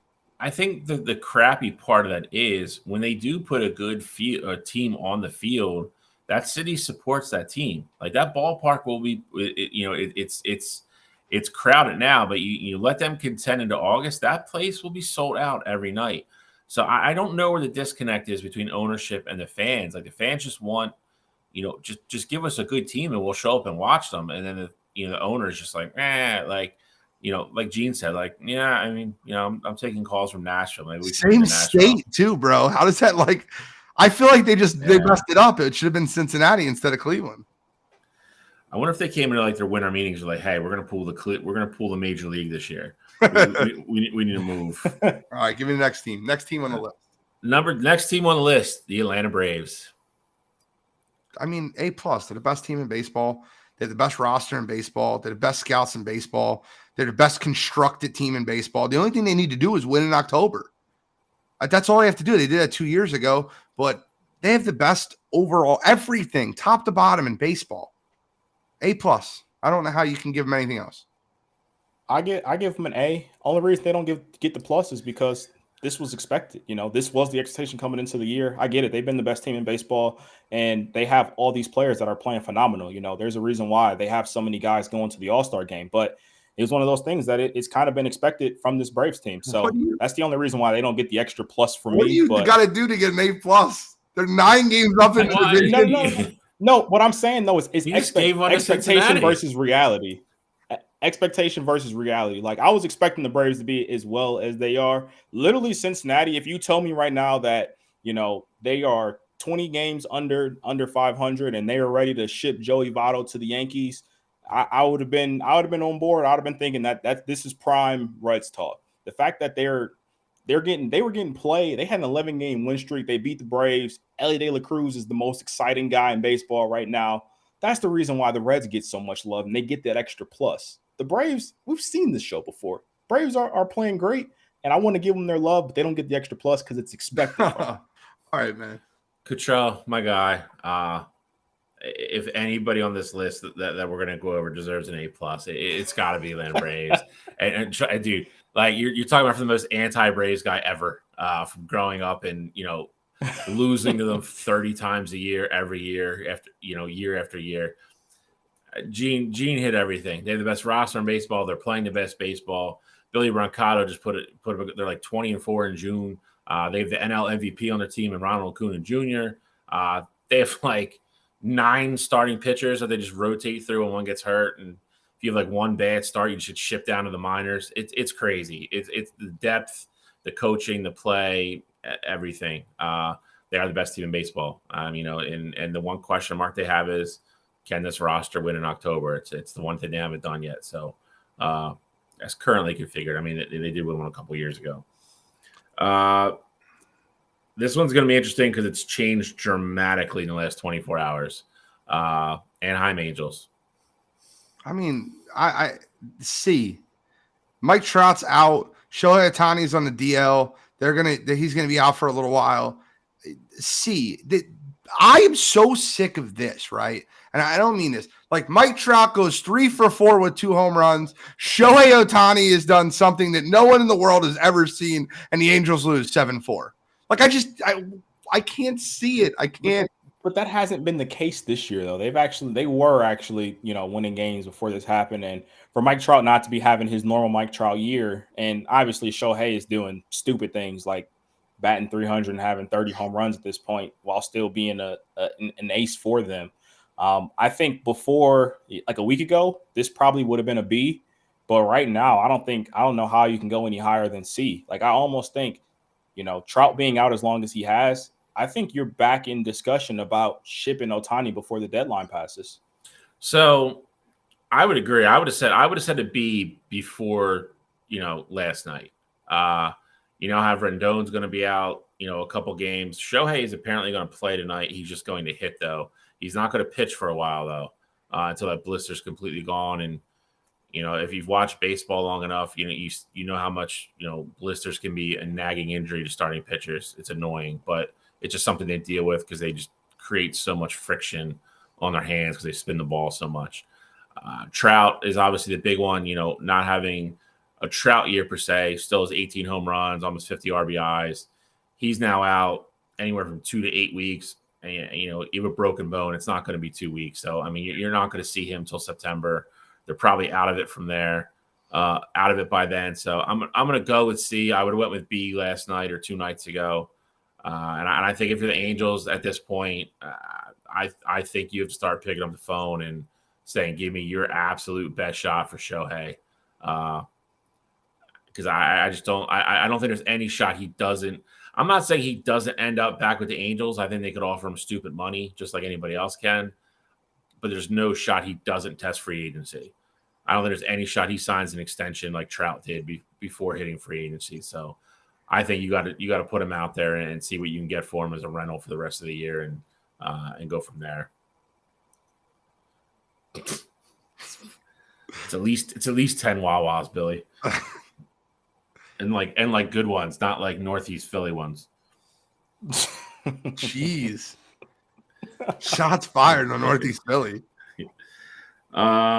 Next up, we're going to go with Cleveland Guardians. Okay, Control. That's easy. Start. C-. Then honestly, only reason why that's not lower is because as of recently, they've started actually playing a little bit better. I mean, right now I think they're right around 500, but to say the least, they've been underperforming. I mean, that's just the easiest way to put it. Their stars. J-Ram he's been decent this year. Not nearly as good as I was hoping for him to be, but they're also getting hit by the injury bug on their pitching staff. Quantrill has been out for as long as he has. McKenzie can't stay healthy. Bieber's been in and out of the rotation. I just think this Guardians team, pitching wise, they can't stay healthy. And for the first 2 months of the year, they couldn't hit the baseball. Like they couldn't manufacture 3 runs if their life depended on it. So I give them a C- for right now. I think if the pitching staff can get healthy, I think that grade can improve. But they're going to be fighting in this division that they really shouldn't have been fighting in. If you're 5 games above 500 in this division, you're in prime shape. But that's not where they are right now. So I give them C-. What did you expect from a trash franchise? I give them a B+. I mean, they're a game out of first place and they're 1 game below 500 and they're a crap franchise. Like, what did you expect? You really expect them to be back-to-back playoff team? I'm kidding. I give the Guardians a C+. They're a game out of first place. Yes, they started slow, but they're going to win the division still. I don't see any team in the American League Central passing them up. They need to get their guys healthy at the right time and try to make a run in the playoff. Nothing against them, nothing worse. C+. I like C+ as well. I think for all those negative things that Cottrell mentioned, for to go through all that and still only be a game or 2 games out of the lead. I mean, if we're being honest, the Central Division's terrible, but all you gotta do is get in. So to go through all that and only be that far out. Hopefully you get Quantrill and McKenzie and all those guys back healthy. Just even if you get them back in August and on and healthy and get a steady rotation, I ultimately think they win that division and win the playoffs. So I would go C+. And if you believe it or not, as crazy it is to say, I would say they're trending upwards. That's such a great point. Aaron put up there. He said it's god awful. Let me just post it. It's god awful. The Royals are only 18 games out of it. I don't think people realize how bad Kansas City is. Like Kansas City's on the same level as Oakland. Like they are terrible. I watched them. They're terrible. I watched them beat us in a game. I watched them win a game that they shouldn't have won. It's just terrible. I can't say they're on the same level as Oakland. Oakland's allowed 100 more runs. like 100 more run differential. Like this a little different. All right, so they got Oakland loses, they perfect just lose game worse. happen against them. Yeah, they got a perfect game happen against them. They're way down in the dumps. All righty. Got 3 more. Okay. This one is probably the most interesting. Baltimore Orioles. I mean, what can you? Why would you? A-. Baltimore is supposed to be the 5th best team in that division. Just because they're where I projected them to be at, I'm not going to overrate them and give them an A+. I give them an A-. They have a young roster that's playing above their heads right now, which is great. And they are all gelling in the right places. I love Baltimore's team. I love their chemistry. I love their future. They're 2nd place in that division, and I still think they make the wild card. Now, they've been on a little bit of a tail. If you asked me this a week ago, I might have said A+, but I'll give them an A-. I'm not going to give them an A+. I'm kidding. But I'll give them an A-. Adley Rushman. Listen, Gunnar Henderson, like there's a lot. Ryan Mountcastle. There's Cedric Mullins. The team's young. They're going to get better every single day. Yeah, Gene, I couldn't agree with you more about the A-. I think that's the perfect grade for them. And, that young talent, I know you project them to be as high as they were. Nobody thought they were going to be off. We all said on the pregame, the preseason show that we thought the Orioles would be a lot better this year. We just thought that AL East was going to be too deep for them to make the playoffs outside of Gene. But I mean, them making that jump and being as productive as they are right now has been great to watch. The one thing that you did hit on, though, is that they are not as hot as they were. They have kind of cooled off a little bit, but I still think this Orioles team has the ability to make the playoffs. So I'll give them A- for right now. I think A or A- is spot on. I think both of you guys hit all the major points that you'd want to say. I think it's going to be very interesting to see how much of a buyer they are at the deadline. I would love to see them get a front of the rotation type guy to really bolster that pitching rotation for the stretch run against that division, which is going to be brutal. It's going to be tough. Baltimore's another one. Gene, I'm sure you've been there. I'm sure you've seen a game at Camden Yards. That's another city, man. If you put a good product on the field, those fans down there will show up. And if Camden Yards is packed, it's not a place you want to go play. And they're drawing real well now. They're going to get. I don't know if Mullins is back yet or not, but he should be back soon. If he's not, he's 28, 29. He's kind of the leader on the team. Talk about how young that team really is. They're fun though. They're fun and exciting. I hope they stay in it. I really do. I gave Gene all his roses at the beginning of the year because it came down to Texas and Baltimore for my last playoff spot. I went with Texas. I could end up still being right, but I gave Gene the credit for doing the bold move and being ballsy and pick them. I just couldn't do it, but I'm gonna end up being wrong about that one. But I think Baltimore's fun. I think you can't give them anything lower than an A or an A-. So the last two, same division. We're gonna start with San Diego Padres. Oh, same division. You're not gonna give us the Phillies. I swore the Phillies were coming up, but all right. San Diego Padres deserve an F-. That team is look, guys, that team is way too talented to be where they're at. There's not a better top 5 in baseball. There's not. And Juan Soto, please shut up. Please shut up. Did you hear his comments before facing Shohei Ohtani? He's like, he's a great pitcher, but he's gonna have a problem with this lineup. And then strikes out his first at bat versus him. Like, just shut up. You guys are like, what are they? 8-9 games below 500. Third, fourth in the division behind Arizona, San Fran, and LA. This is the best constructed roster in baseball, and they're 9 games below 500. You got to be kidding me. That's an F-. I don't even think you can get below an F. I'll give them an F-. Like, they don't give below an F in school because they don't want a kid to feel even worse if you call them a failure minus. They're failure minus. Yeah, I mean, I think I'm going F as well for the exact opposite reason of why I gave the Reds an A+. I thought the Padres were going to be that team that went in and dominated the NL West, and they were just going to be this 105 win juggernaut team that put up crazy runs. And, they had lineup that, 30 home run. You had like 4 or 5 30 home run guys in it. And they just haven't been that so far. Is that real? Pitchers have struggled a little bit more than than we were expecting them to, and they're 10 games back out in the division. So I give them an F as well. And they're so talented. I still think that there's a way for them to rebound this upcoming season, but right now it's definitely F, and there's no doubt about it. Yes, the Sixers did just sign Mo Bamba, 1-year deal, nothing crazy. It's hard not to give them an F. I almost want to give them a D just because of what Cottrell said in his last sentence there. There's so much talent in that team. I feel like if they go on a run, they can make up ground quickly in that division. But that being said, I don't. It's not going to be that easy. I mean, there's not a bad team in that division. I mean, other than Colorado, and they're playing above, expectations as well. So, I think if you're labeling anybody the biggest disappointment this year, I think it has to be the Padres. I mean, you just can't look at their 2 through 5 and just not say, like Gene said, how is that lineup 7 games under 500? It's inexplainable. And it's there's a lot of stuff going on there. I don't think they're going to turn it around. I think you might even see somebody get traded. So there is a lot of disappointed San Diego Padres fans. I think they have a good reason to be disappointed.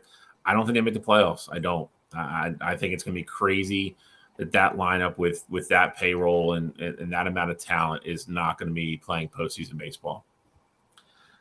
And the last, certainly but not least, if Baltimore wasn't the most surprising team in the MLB, I think this team would have to be.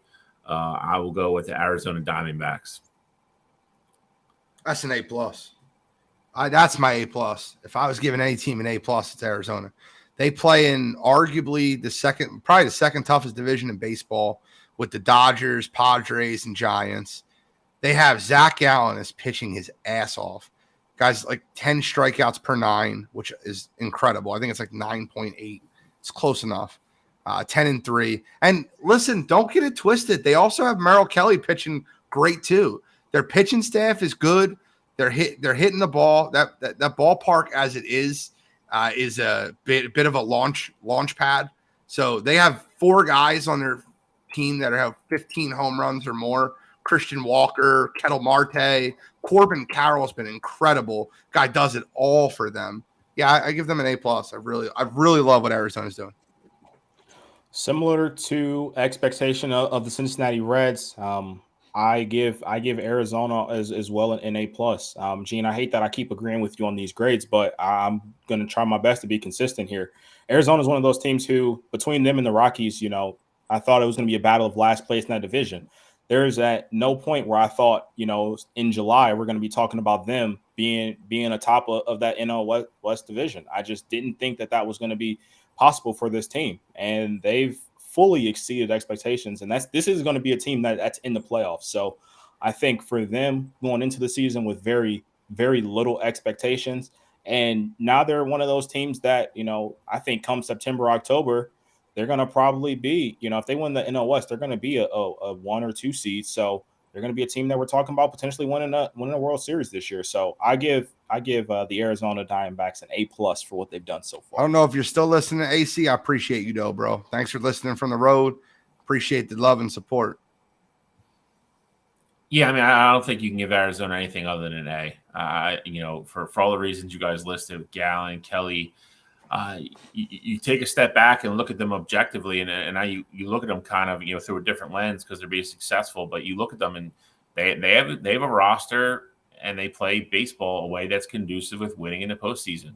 Do the Dodgers maybe catch them for the division? Maybe. I don't think there's any shot Arizona doesn't make the playoffs. Anything short of a full-on collapse, which I just don't think it's going to happen. I mean, I think you'd have to have a lot of injuries hit that team for them not to make the playoffs. So like Cottrell said, if they win the division, they're probably the 2 seed. They're definitely going to be the 2 seed. They're going to have a better record than anybody that wins the Central. And then it's a tough team to go in and play against. You know what I mean? And that's not the easiest team to go in and play in as well. So I like everything they've done. A lot of some of those guys played on the WBC team for the U.S. and other teams. They've drafted all those kids. They're all young kids. They're all homegrown. So. Whenever an organization does it right, sometimes you get the fruits of your labor, and that's what Arizona's getting right now. So I would give them an A as well. So are we going to get into the rosters? Is that what you have up there, Cottrell? Yep. All right, so let's talk about the All-Star rosters, then give our home run derby prediction. Then we're getting the UFC before we wrap up.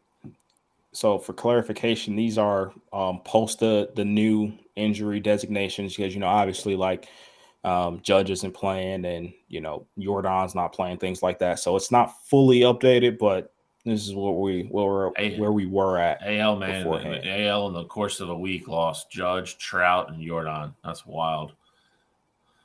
And potentially Shohei. We'll see what happens. Yeah, I mean, I think he'll still DH depending on how he feels tonight. But he already said he's not going to pitch in the All-Star game. Can we talk about? All right, so let me ask you guys a question real quick. When you look at these rosters, is there one person that you think is like the biggest snub? Like I'll always like talk about snubs in the All-Stars, and I understand everybody has to get in the game, right? I understand every team has to have at least one player, right? But there's a snub, a really big snub. Shao, you want to let the bat out the kid? Are you talking about our catcher? No, I don't think JT's the biggest snub. I think there's a snub that, man, the guy's got the third best WAR in baseball. He's not on the team. How's Wander Franco not on the friggin' team?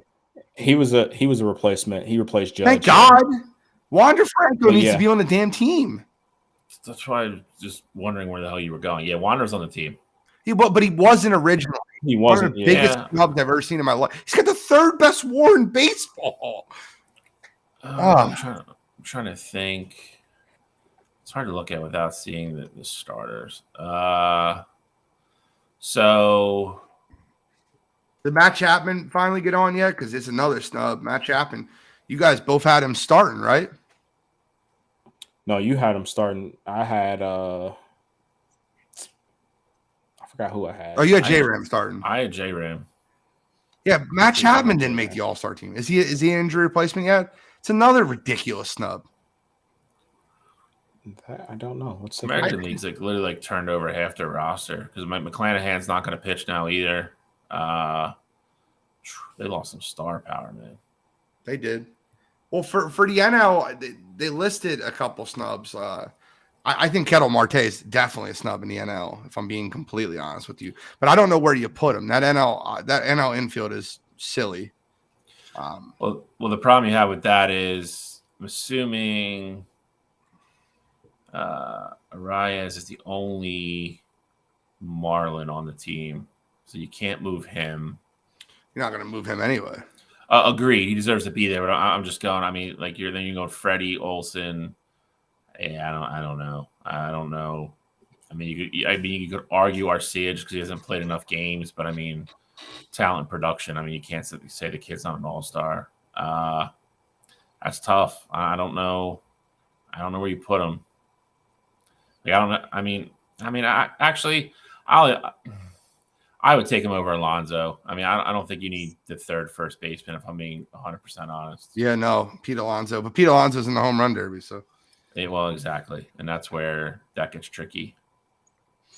Okay, so I do not think that Matt Chapman is an injury replacement. I think they got Kyle Tucker, Wander, and Julio Rodriguez as the three. I get that, but Whit Merfield's on the team.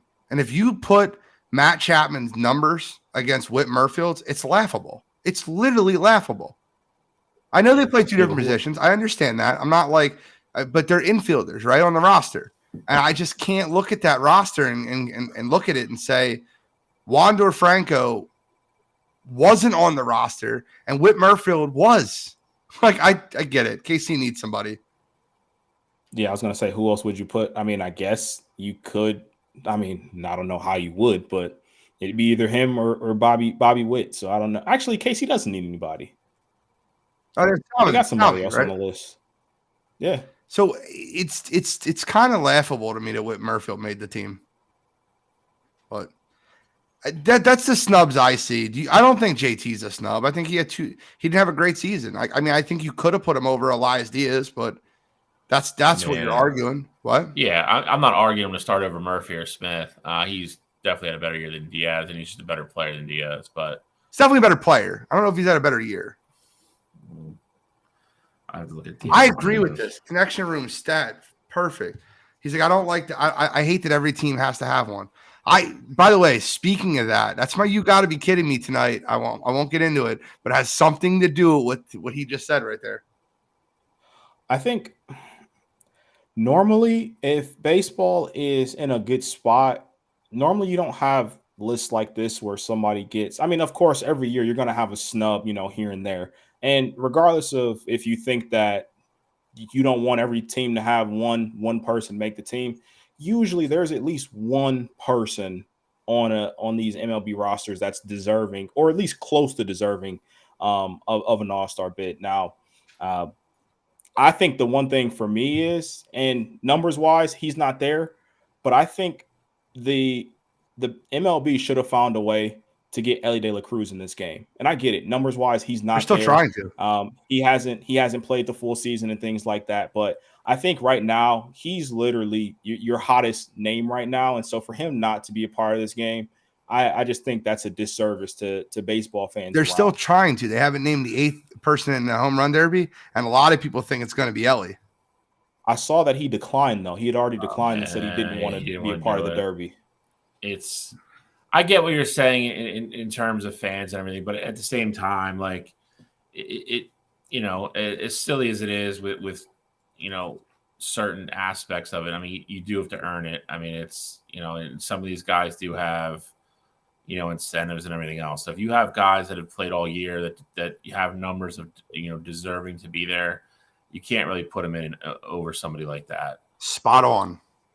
I agree with that, and I get it. Last year was different because they threw in Cabrera and Pujols because of where they were at history wise, things like that. But I mean, if you set the precedent that you're just going to add an extra spot, throw Elliott Bone, get him in the game if he's that guy right now. I don't think you can do that. I think what they did last year to give those guys a farewell is different. It's different. Yeah. It's 100% different. There's no doubt about it. I just think the hottest name in baseball right now, you should have found a way to get him a part of this weekend, in my opinion. Who's your home run derby winner?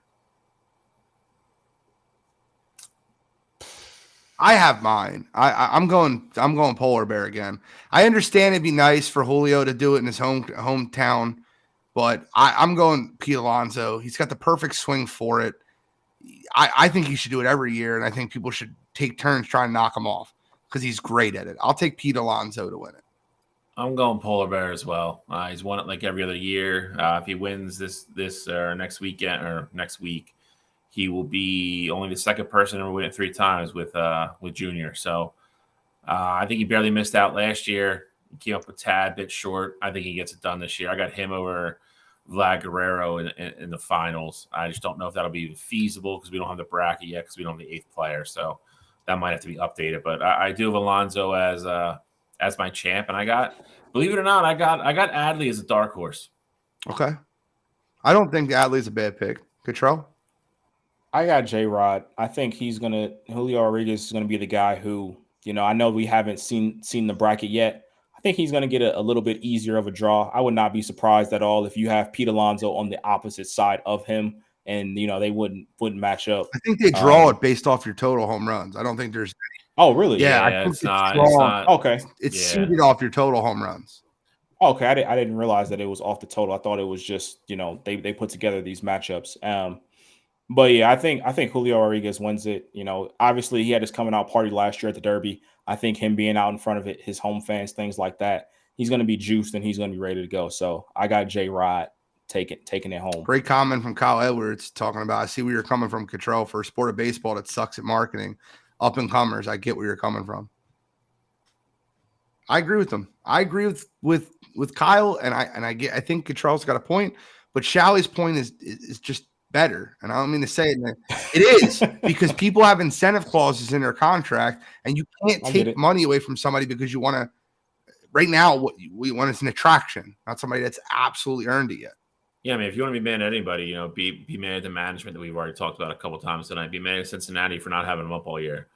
I mean, you can't make any logical reason or excuse to me to tell me that kid wasn't ready to play for the Cincinnati Reds. Control eligibility.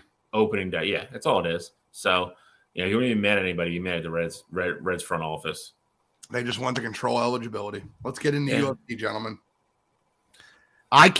Listen, I think this is a very underrated card. Top to bottom. Did absolutely. they find a replacement for Bo Nickel? They did. He's fighting the 7-0 kid. What's his name? His name's escaping me. Val Woodburn. I know who he is. Yes, Val Woodburn. Yeah, yes. I seen Trayshawn Gore was still on here, and he's pulled out due to injury. But top to bottom, it's a great card. I thought you meant Bo Nickel pulled out. I was like, I thought the other guy pulled out. Okay. No, Trayshawn Gore got hurt, and they wanted to find a replacement. And listen, you got to give Val Woodburn his credit. You were talking about a guy that's risking a 0 to go against Bo Nickel. I love that. Give the guy all the credit in the world. On a short, without training, he's going to go against Bo Nickel, and he's 7-0. He's risking the 0. I mean, yes, he is risking the 0. I think he's in one of those positions, though. He's in a can't lose position. I think if you lose the Bo Nickel, you have the obvious excuse of, oh, it was short rest. I didn't have my win. I wasn't prepared. All this other stuff can kind of go into that. And then, if you win, it's like, hey, I beat Bo Nickel. Bo Nickel's not the next guy in this division. I am. Like, put me up there with those top guys. So I think this is a way for him to market himself better. And I think if he loses, it doesn't really mean much. Yes, you lose the 0, which is, of course, important to every fighter, but I don't think it means much with a loss this upcoming Saturday. Do you know Val Woodburn? Do you know who he is? I do. I just want to know. I've seen one. I saw his last fight. Just because after he got announced, I hadn't really heard too much about him beforehand, but after he got announced, I did see his last fight, and I mean I think this would be a good matchup for Bo. He's a knockout artist. He doesn't have a very good wrestling takedown defense.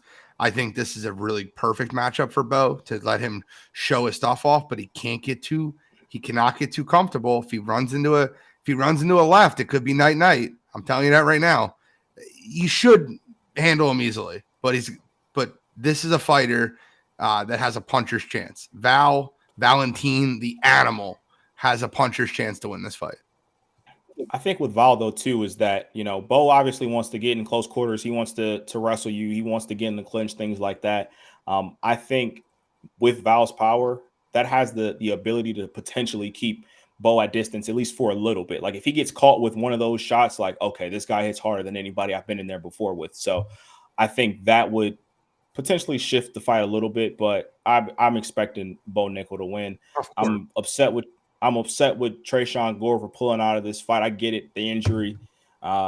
You gave the prelude of you got to be kidding me. Mine this week is going to be Trayshawn, but I'll get more into it later on. Okay, I can't argue with you. You normally, when you bring it up, you normally have reasoning behind it. I don't know if I'd want to fight him, if I'm being honest with you. But we got 3 good fights on this card. Well, we got 5 good fights on the card. Jalen Turner versus Dan Hooker will be a decent fight too. I don't think there's any issues with any of the fights on this card. But let's get started with Duplessis. Cottrell, you say the name so much better than I do. But versus Robert Whitaker. Cottrell, how do you see this fight handling out? Who's your prediction? What's your pick? Robert Whitaker versus Dresus Duplessis. That was phenomenal. I'm trying, man. Pronunciation is not my. I got Bobby Knuckles here. I think Robert Whitaker wins, and I think it's a rather dominant fight.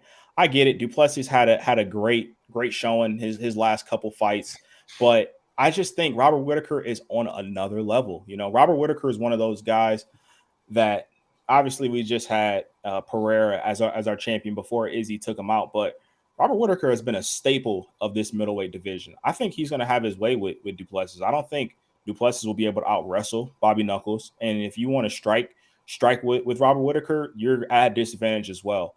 I think Whitaker wins this fight by decision, and I think it's 3-0, and I don't think any rounds are particularly close. Charlie?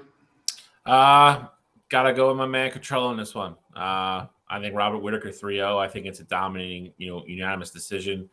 I think Whitaker, to Cottrell's point, I think he's just a step up. I think he's a different tier.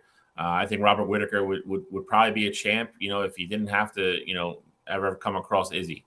He pretty much beat anybody in the division but Izzy. I think Duplessis, it's just hard for me to see him finishing a fight, and it's really hard for me to see him eking out a decision. So I think it's rather lopsided. I think Whitaker fights a very smart, controlled fight, does his thing, dominates. And it looks like if he wins, he's going to get another shot, which will probably be his last one. So, I think Whitaker takes it. I don't like giving Robert Whitaker's credit. I'm not a big Robert Whitaker fan, but Robert Whitaker should win this fight. Duplessis has fought really great recently, though. He's won like his last 6 or 7 fights. Guy's been on a run. He's 19-2. He's not a bad fighter, but Robert Whitaker is just in a different class than he is. Moving on to the next fight, Brandon Boom Boom Moreno. I'm a Brandon Moreno guy. I've always been a Brandon Moreno guy. He's fighting Alexandria Pantoja. Can you help me? I need help again. Pantoja. Jesus, I'm not there tonight, gentlemen. But I got Brandon Moreno in this one. I think Brandon Moreno wins this fight. I think it's also by decision. I think Brandon Moreno, and I think this is a 5-round because it's for the flyweight championship. So I think Brandon Moreno wins this as a 4-1. I don't think it's that close. 49-46 is where I'll put it. I think this fight's a little bit closer than you think it is. I'm also a Brandon Moreno fan, and I'm taking Brandon Moreno as well by decision. I think it's 3-2, though. I think it's 3-2 definitive. I don't think we have one of these crazy toss-up rounds that everybody thinks somebody got screwed. I think Brandon Moreno succinctly wins 3 rounds across the length of this fight. But I think it's a better fight than 4-1. I think it's close. I think Moreno's a little bit better in the areas he needs to be. I think he keeps the belt and goes on from there. But I think this is a very good fight. I think it's a competitive fight. I also think this is a competitive fight, but I am actually in agreement with Gene on this one. I think I have Moreno by 4-1 as well. I think everyone is kind of playing into the fact that Pantoja beat Moreno 5 years ago, and I just think that Brandon Moreno is such a different fighter now. Like he's so much better than he was back in that fight, and I think Moreno is going to go out there and dominate. Moreno is going to have the crowd behind him. Moreno is a UFC fan favorite now. And I think he's going to go out there and dominate. What he did to Figueiredo, who had been the class of that flyweight division, was truly incredible. And I just don't think Alexander Pantoja is on that level right now. So I'll go 4-1, but I do think this it'll be an entertaining fight, but I think it is some Moreno domination here. Okay. Not too much dissension. We've picked the same fighter in both fights. I don't think there's going to be anything different for this championship fight. I think the best fighter in the world, Alexander Volkanovski, is going to make short work of Yair Rodriguez. He is I see the faces already. I think Yair Rodriguez is a nice fighter. I think Volkanovski won that fight versus Islam. I understand if it went 3-2 either way, I'm okay with that. I think Volk is the best fighter in the world. I don't think there's any question. He is one of the best preparers. He's a great wrestler. He's tough. He doesn't get knocked out. He doesn't get submitted. As you've seen with Islam, I don't see a way in where Yair Rodriguez can win this fight. So maybe you guys can tell me a way that he can win the fight. I don't know. I agree with everything you just said. Literally, all of it. I think Volkanovski, if he's not 1, he can't be any lower than 2 on your pound for pound list. I think he's a different level than Yair Rodriguez. I think Gene said it very nicely. I think Yair Rodriguez is a very nice fighter. He's not an elite world champion like Volkanovski is, and that's what you have here. I don't see anywhere where Yair Rodriguez is definitively better. I don't see anywhere where you'd have to really come up with a compelling argument to convince me that there's any shot he finishes his fight somewhere. I think Volk gets it done.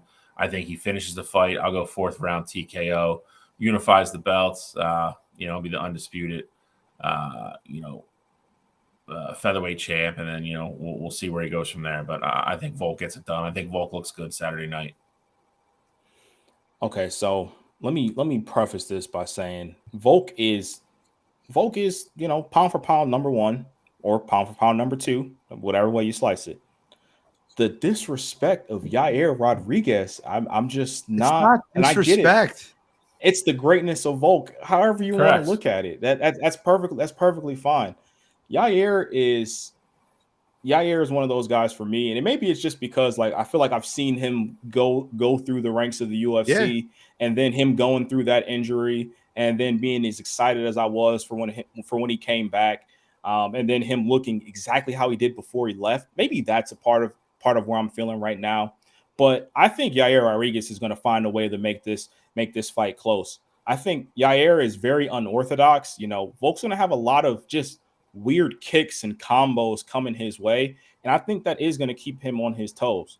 Ultimately, I do have Volk winning. I have it being a 5-round decision. I think Volk wins 3-2, but Yair is just one of those, you know, he's a tall featherweight. He's like 6 foot, and he throws crazy kicks. I mean, he's a phenomenal kickboxer, and I think if he can find a way to keep Volk at distance and don't let him get like up underneath you, I think Yair is going to have a chance to just kind of pick Volk apart from outside of the ring. I don't think that happens because I have Volk winning the fight, but I think this will be a relatively close fight, and I think Volk takes it. All right, I'm going to get this on record because I was waiting for this. Out of the 3 guys you picked, out of 3, Volkanovski, Moreno, Whitaker, which one has is most likely to lose? Which one would you be least surprised if they lost? Volk. Really? Absolutely. That's interesting. There's no doubt in my mind. It's Moreno for me. Whitaker for me. All 3. See, Duplessis is not. He's not that high on my list, and I get it. He has looked impressive, but I think people put too much stock into what he did to Darren Till. And Darren Till is out of the UFC right now, and that's for a reason. I think Darren Till had all the talent in the world, but you can't see Robert Whitaker hitting a cliff. I mean, I haven't seen it yet. I'm just saying, I don't expect you couldn't see you said it a minute ago, right? He's been a staple of that division. You can't see it being possible that he hit a cliff. I obviously we didn't see the Tony Ferguson cliff, right? Right. Okay. So yeah, you couldn't see him hitting a cliff. For me, what I'll say is I know people who thought Robert Whitaker won his last fight against Israel Adesanya. That's how close they thought that fight was. I don't see, even if he hit a cliff, I still think he's better than Duplessis, and I don't think Duplessis can win a 3-round fight against Robert Whitaker right now. I picked Whitaker. I'm just saying out of the 3 of them, that would the least surprise me. The reason why I say I would be the least surprised with Volk is because Yair is one of those guys that, with all his creativity and things like that, we saw, and Volk is different. Volk is insane. His head was purple against Brian Ortega in a fight that he was on his way to losing, but he literally couldn't have any oxygen to his brain, and he stuck around in that fight. I just think we've seen a head kick take out Kamaru Usman.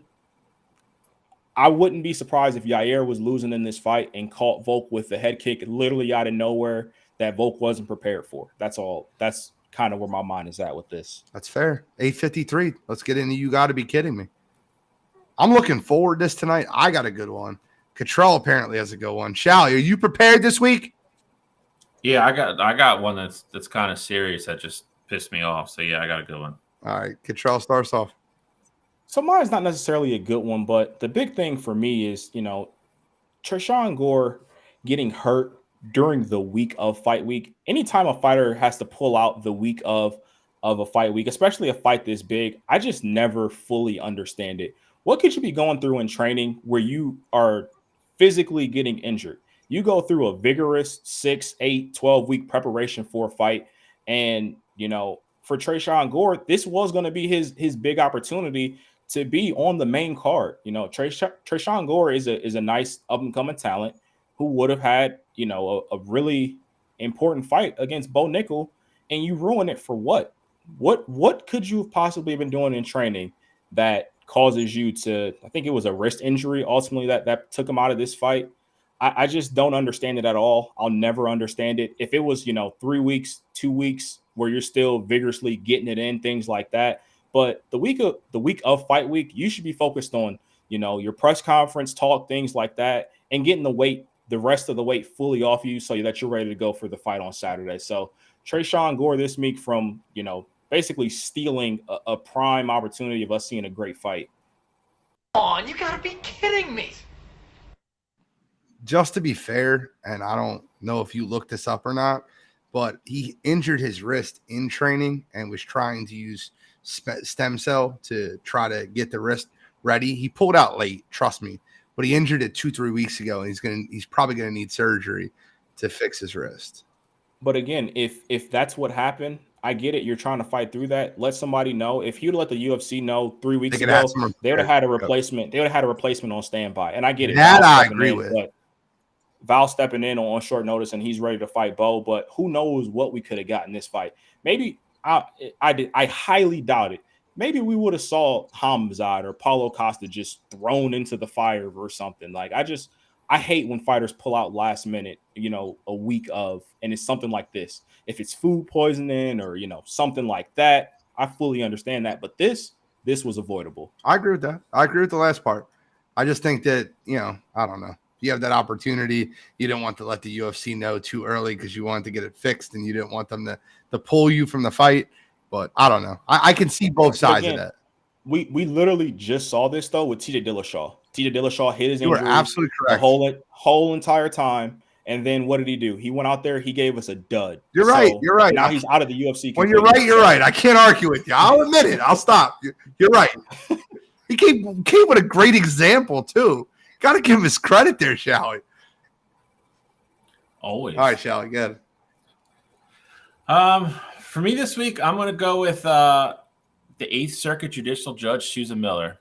And you probably ask yourself, why would I bring up a judge on a sports show? I'm going to tell you why.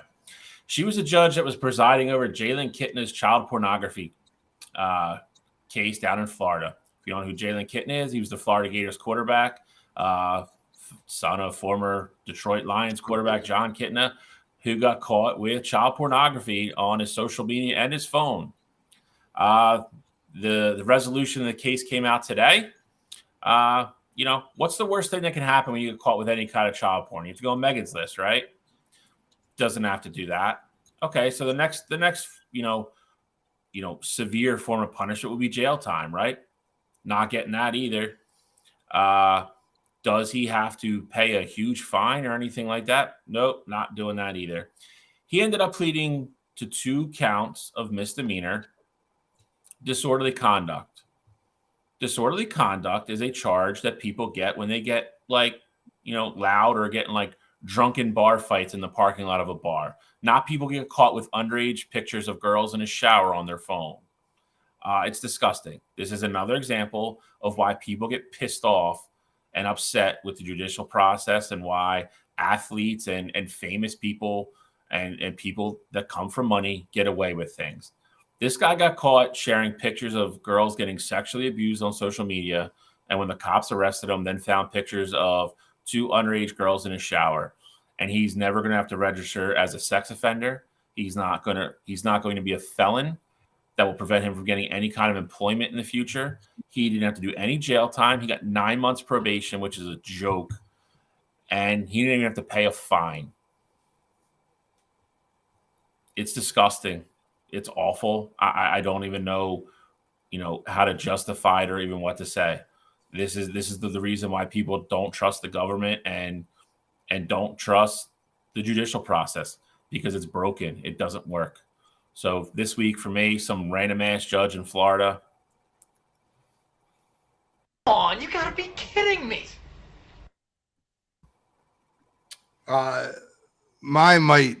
People might disagree with mine, and that's okay. Mine is the Little League World Series, or the Little League as a whole, for implementing a new lineup rule for tournaments.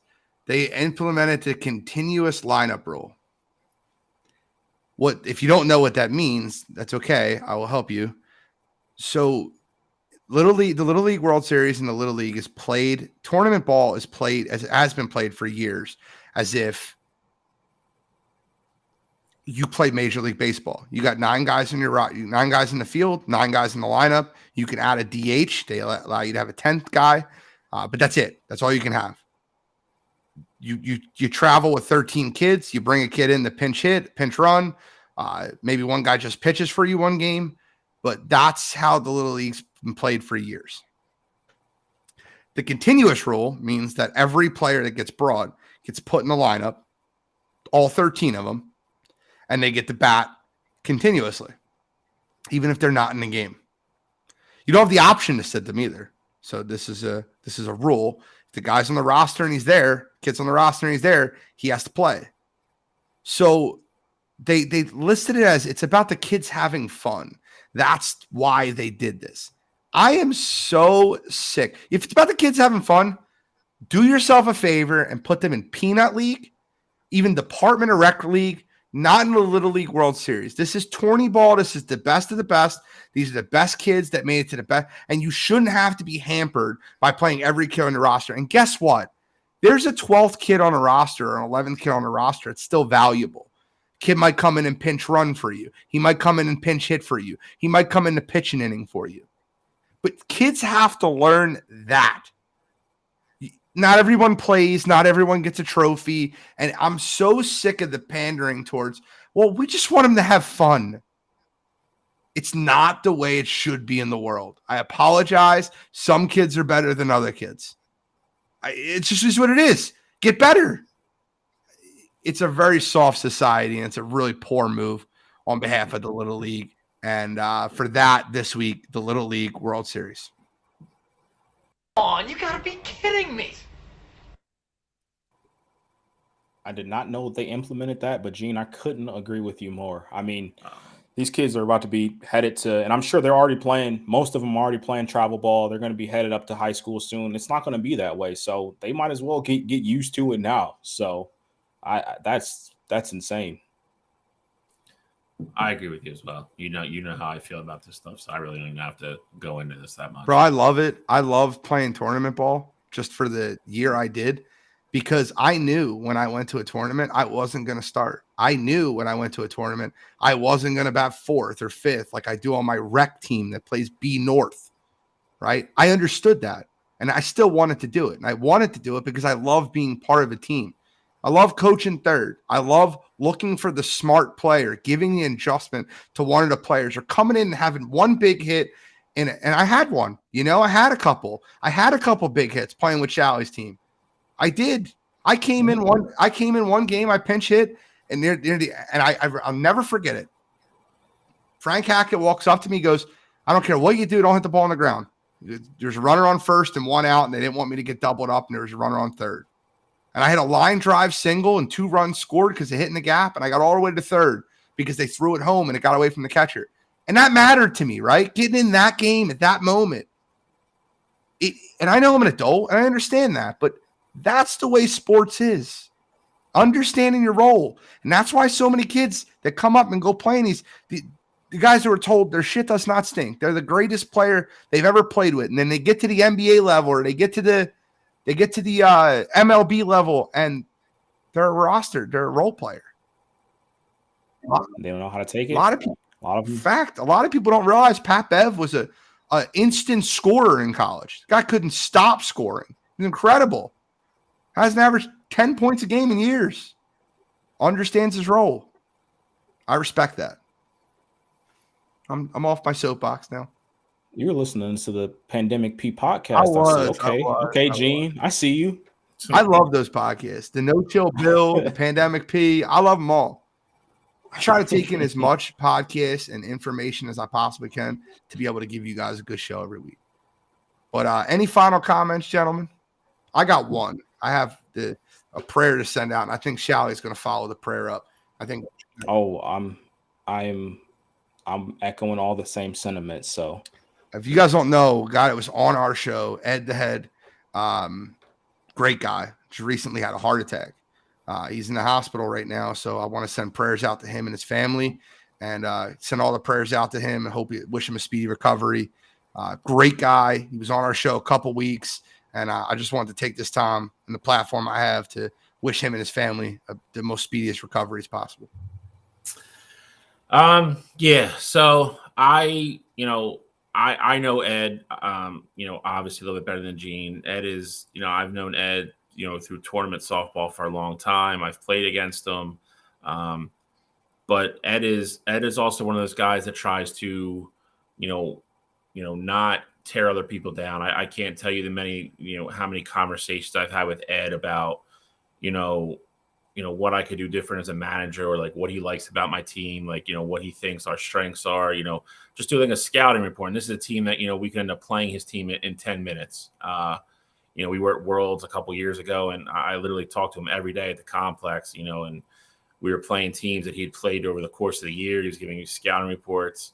The guy is he's one of those guys that if you know him, you could say a million good things about him, but at the end of the day, he's just a solid guy. He moved his family to Florida last year. He had some stuff, decisions he had to, make for the betterment of his family. And he did that. And, he's been down in Florida and doing his thing down there. But, he had some medical things come up a couple of days ago, and he is a friend of the show. And, he's a personal friend of mine. So I do wish him the speedy recovery. I hope that he is, back on the field and kicking and yelling, as soon as he can be. And, he gets to have that part of his life back. And, I could see him in a couple months when we go to Florida. So, and my guy, I hope you feel better. I hope everything's going well. And I'll talk to you soon. Any final comments, Control? No, just prayers up to Ed. I know I vividly remember back when he was on the show. We would obviously we would do our pre-show production stuff, and Ed was fired up to be in the conversation. Like, we're talking about this week, we're talking about that this week, and then he ended up being on for the show that we did the NFL draft mocks. So Ed, obviously I don't know you too well on a personal level, but all the conversations that we've had, those couple weeks, and just you locking in and being active on the show and things like that. Friended me on Facebook, so I get to follow, his journey and stuff. He goes on vacations and, playing baseball and at Duke and all this other stuff. So wishing the best for you, and I'm definitely wishing for a speedy recovery. Well, on that personal note, this is Wire to Wire Sports Podcast, episode 143, signing out.